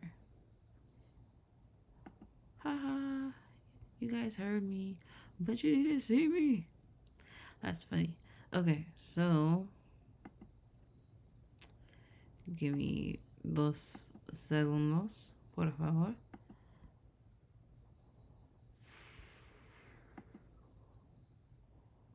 Me parece que no te puedes ver eso. Okay.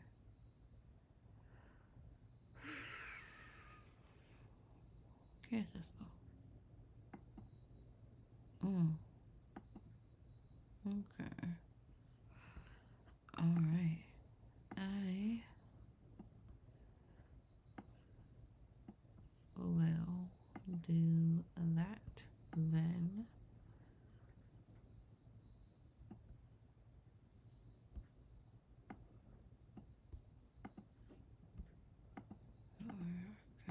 Okay, cool. I like that. Real quick. Yeah, because as soon as I'm done with this, haha, I'm going to bed. I'm going to sleep.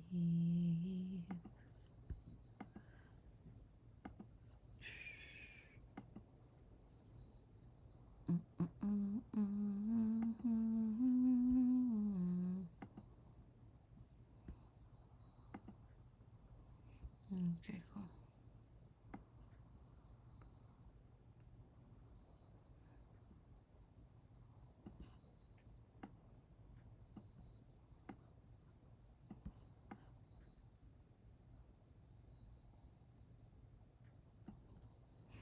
You guys can watch me do my homework.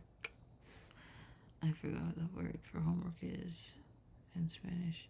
Because I was like, I'm not going to need it when I'm out of school. Psh, I'm not going to be talking about homework.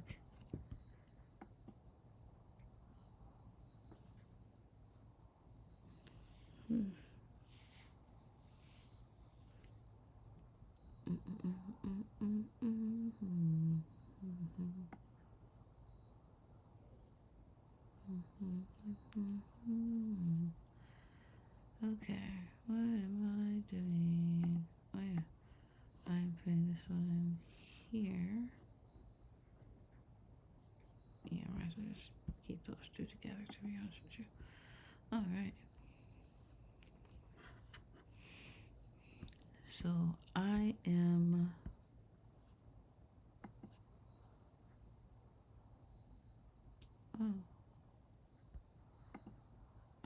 Okay.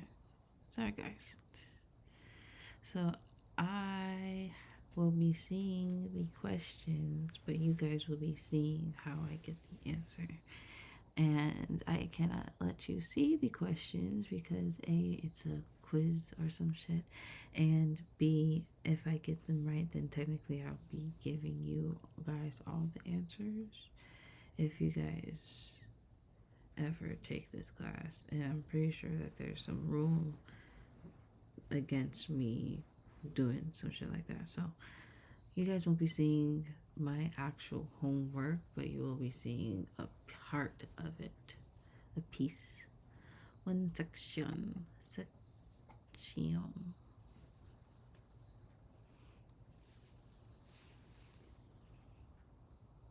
Ugh.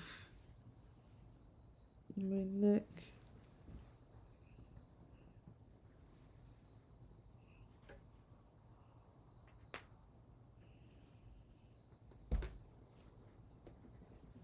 It's how I sit.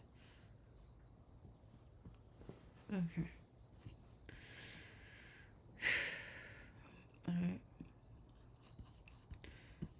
So set both cannons to cannonball. Think they are. Set both the cannonball. Let's clear it so we don't see none of that.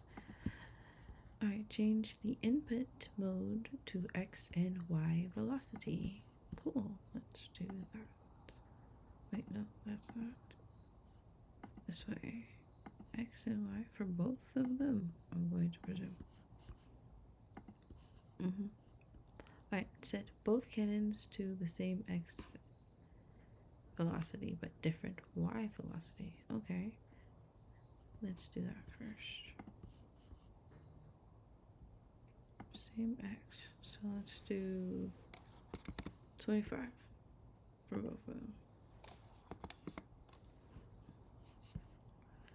Right, no X. Same X, different Y. Alright, let's do 145 and this one 15. Let's try to see what happens. Damn.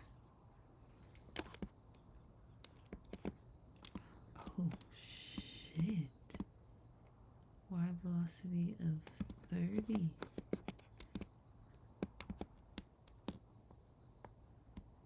This is as far as it goes. It's further than I can. Oh, damn. That's hella far. Yeah, I can change the,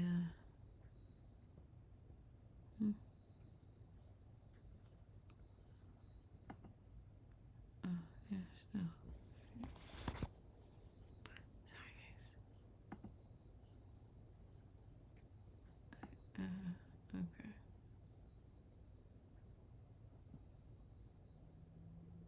What's that?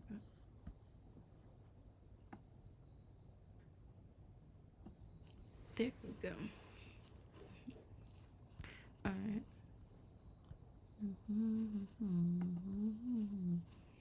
Let's see. Horizontal.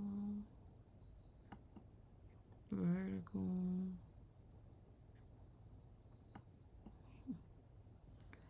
.3D.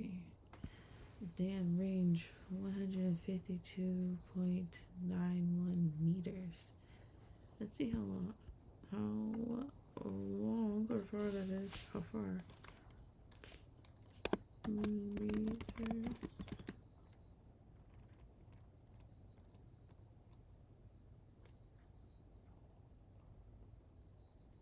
Yes, because 1 meter is 3 feet, so a yard, right?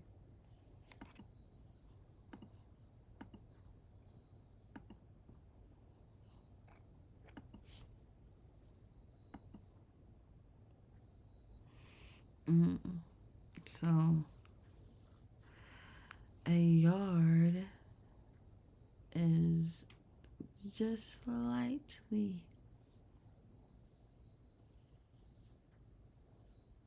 smaller than 1 meter,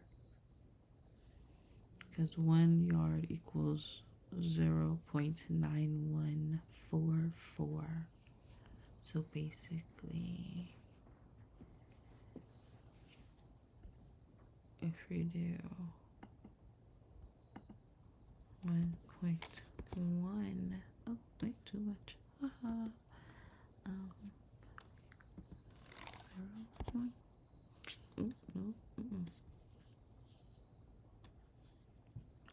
Oh, no. 9.19399. Oh, okay. 2. 9. 4. 2.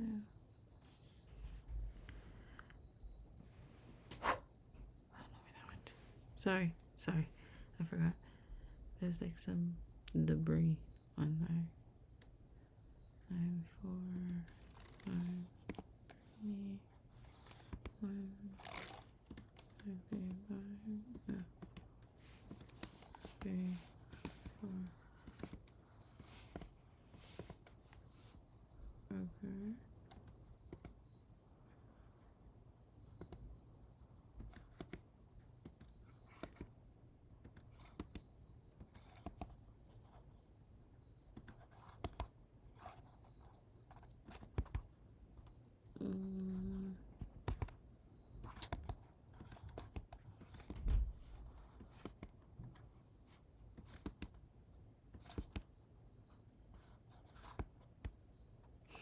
I'm just making it worse. So, okay. So, 9, 1, 7, 3. Wait, no, because if it's 0, 1. Okay.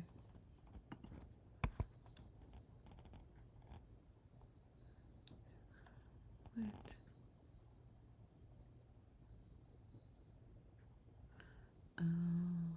Okay.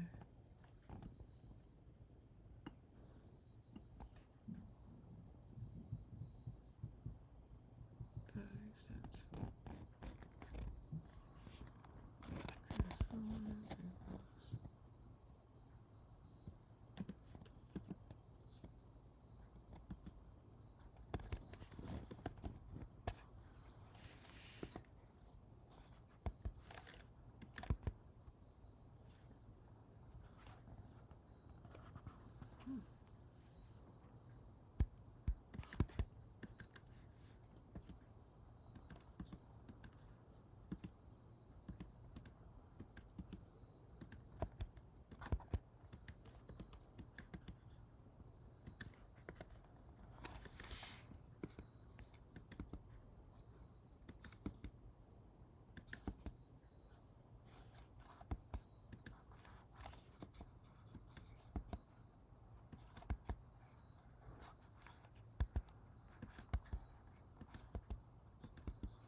Yeah, I was doing something like that. Okay.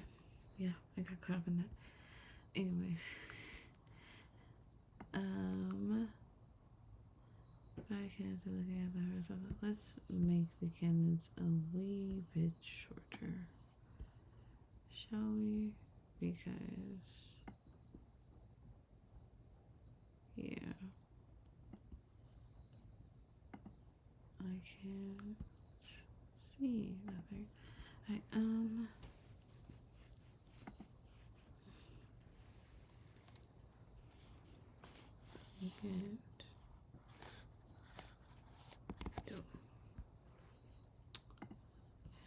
okay, cool.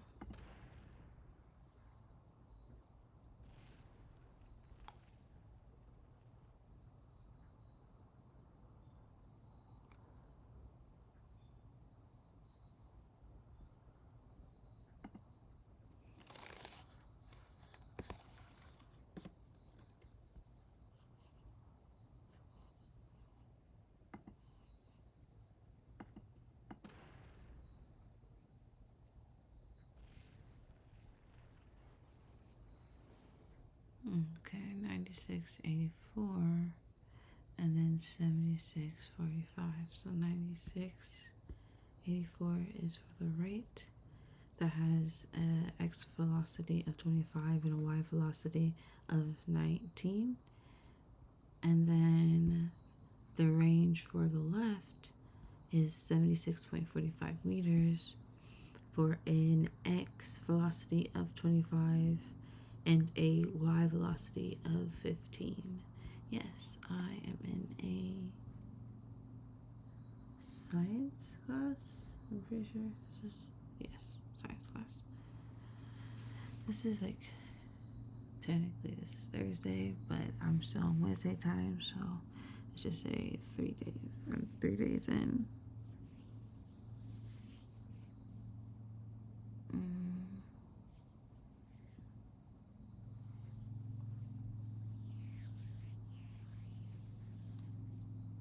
Let's go. Alright.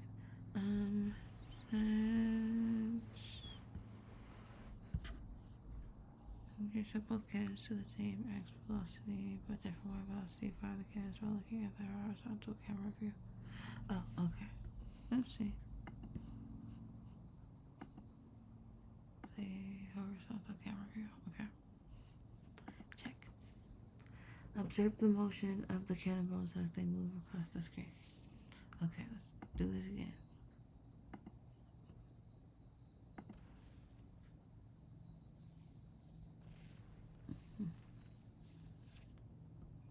Let's do it again.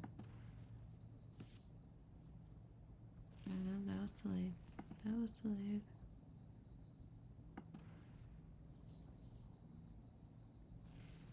Oh, this one they were going at the same time. Yeah, speed. They're going at the same speed. Let's see.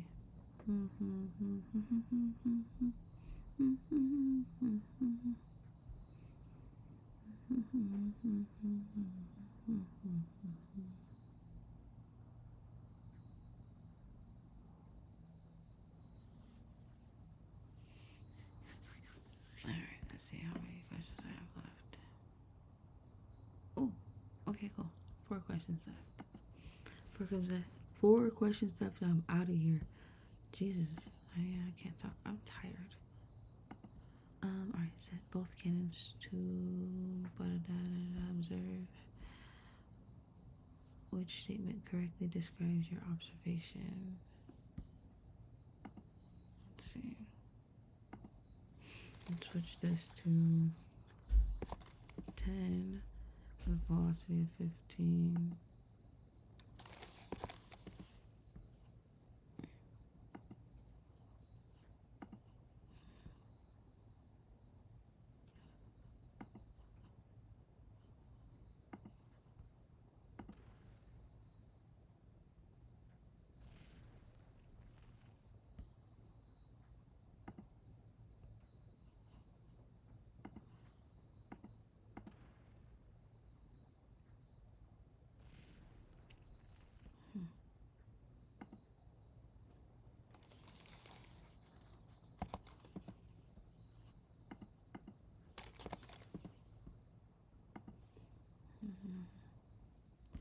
Okay, so the question is, which statement correctly describes your observations? But the instructions is, fire the cannons while looking at the horizontal camera view. Observe the motion of the cannonballs as they move across the screen.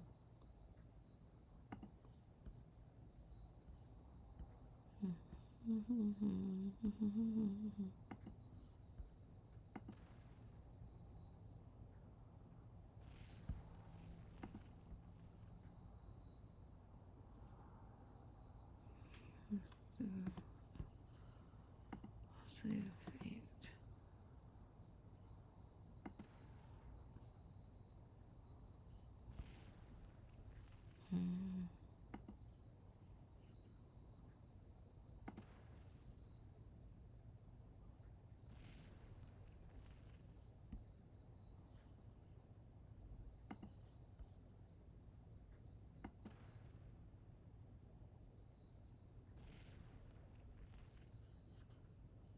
Okay, let's see what the options are.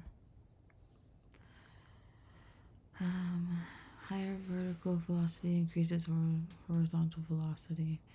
Higher vertical velocity decreases horizontal velocity. Higher vertical velocity has no effect on horizontal velocity.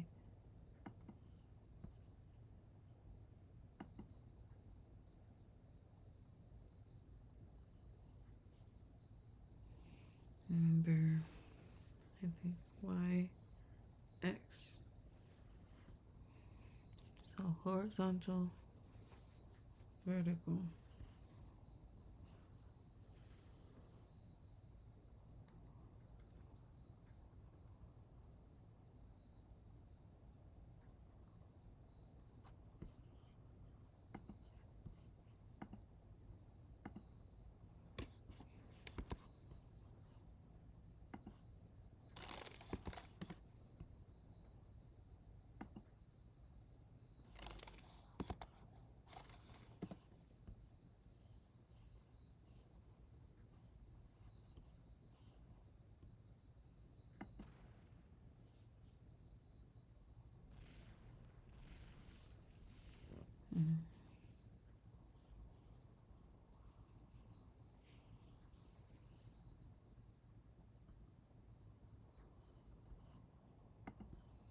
Okay, so higher vertical velocity increases horizontal velocity. No, horizontal. Higher vertical velocity decreases horizontal velocity. No, higher vertical velocity has no effect on vertical velocity. Yeah.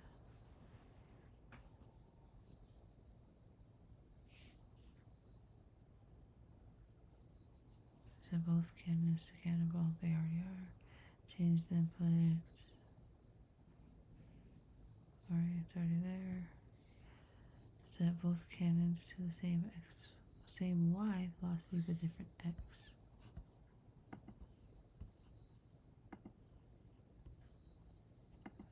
Same y, x to 15.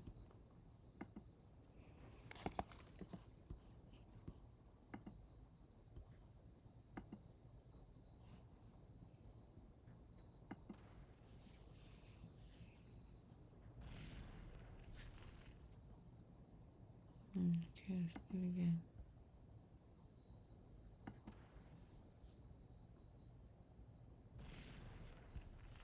Okay. Let's see. Make this 10.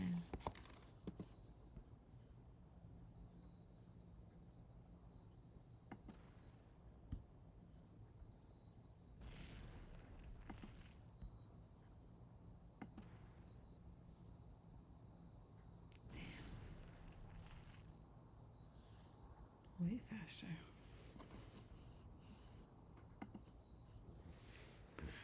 Alright. Set both cannons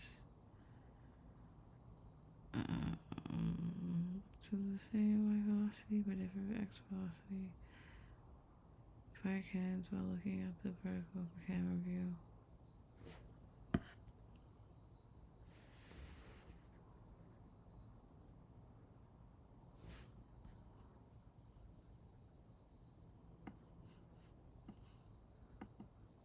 Okay, this is higher vertical,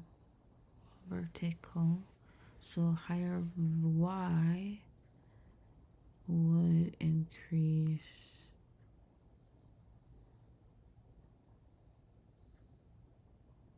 they're saying the higher the x is, the better. The higher the y goes.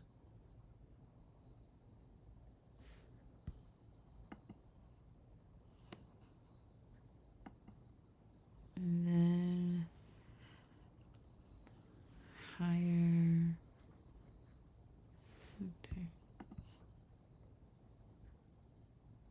max height 11. They both have the same max height.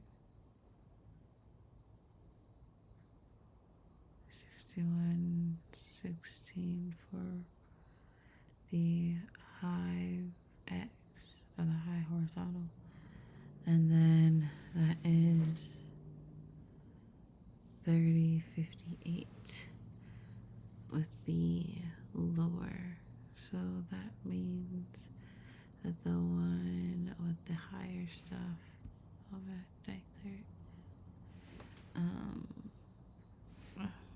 Jesus.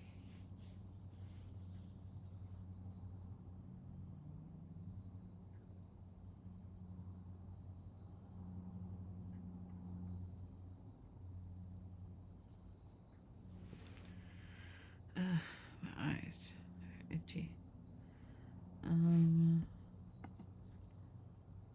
Stay right.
Sorry guys, I have like something in this eye or something's irritating this eye. So it's making it hard for me to focus, so I just closed it. It's at the left.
Okay. Set the left cannon to cannonball. Set the right cannon to the left cannon's input to force. So left cannon to cannonball. It's already on cannonball. Force. Okay. Keep the left cannon's launch angle consistent during the following tests. Fire the cannon at different forces and otherwise effect on range. Try a wide variety of launch forces. Okay, fire the cannon at different force and observe the different of the effect on range. Okay. How is the force and range related? Is it the force is not proportional to range.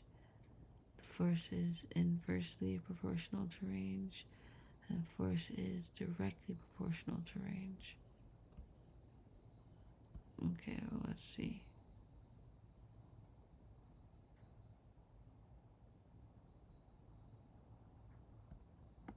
Okay, let's see. That said, Keep the cannon's launch angle consistent during a different force. Okay.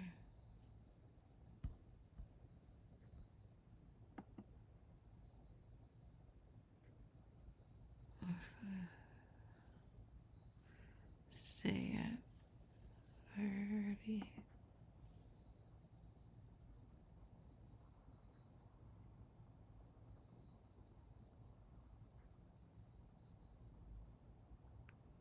Alright, so it just says find the cannon at different force, think of it like force settings, or, you know, give it multiple tries, and observe the effect on range. Okay. He said launch angle stays the same, or it's gonna stay at 30.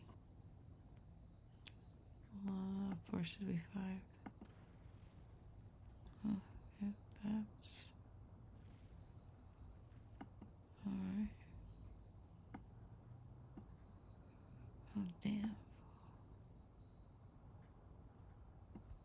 Let's see what that does. Ah, okay.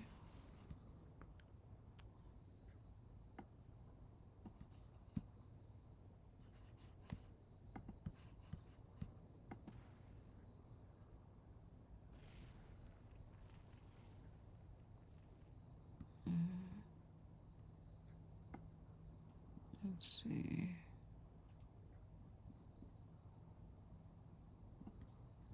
I'll say 92. Oh, that's right.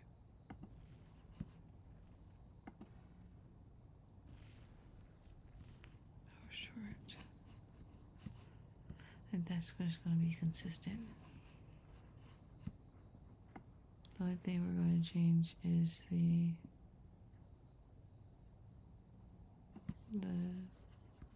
this one.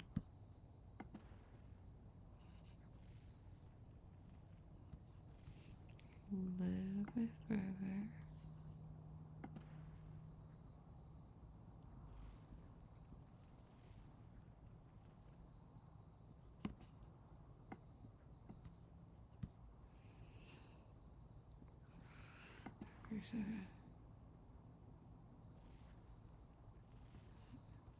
Okay, so the higher the force, the higher the range.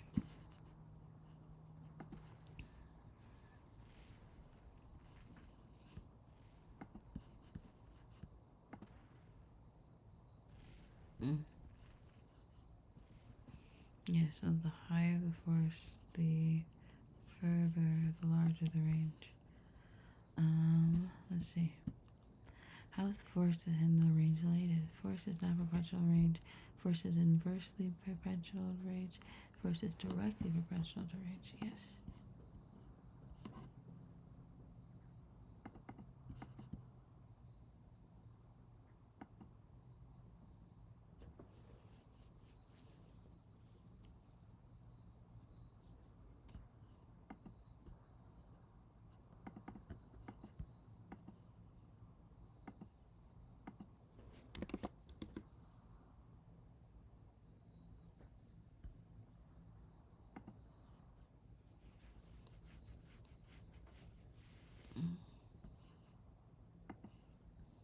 Alright, last question. Revisit your hypothesis from the beginning of the activity.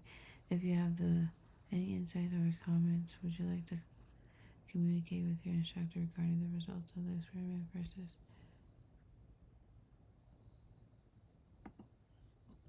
That was it. Whew. Cool, because my brain left the building. What? Do I get to see?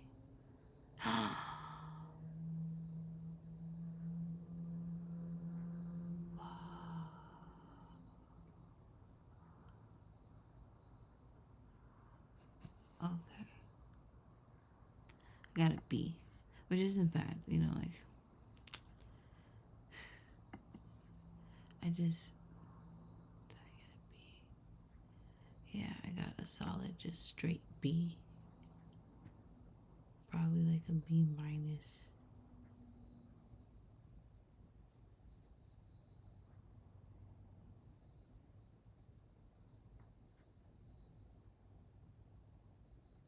Yeah, I got like a B minus. Because like a B would be like 85 to like 84 to 86 basically, and then, or I guess directly to 85.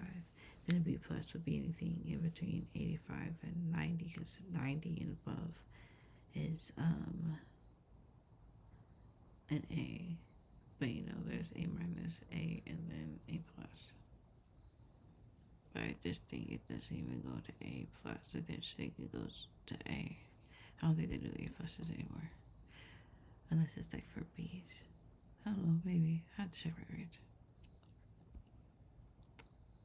Boo. Maybe because I did some of those sleepy. I might redo it between now and Sunday, because it's not due completely until Sunday.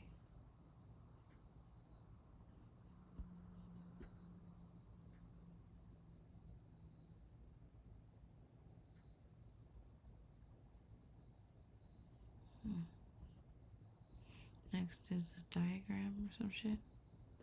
But anyways, thanks guys for hanging out with me again. 2 times in a row. Woo woo. I hope you guys had fun. Thank you for sticking around. Pretty boring, but I appreciate it. Like all the other content creators say, please like, share, subscribe, all that goodish. Follow, tweet, or don't. I'm not on X. I'm not gonna see it. You're not gonna find me, I don't think. What else? Yeah, I think that's it. Other than that, I hope you guys have a wonderful night or morning or day or whatever it is, wherever you're at. Blessings be you and all that. I hope your food is delicious this week. I hope every single meal you eat, it is superb. I hope that every time you reach for some socks, you get the right socks every time. Maybe within the first 3 times, because, you know, it's a little hard. I hope that you get a little bit more organized and a little bit more love this week.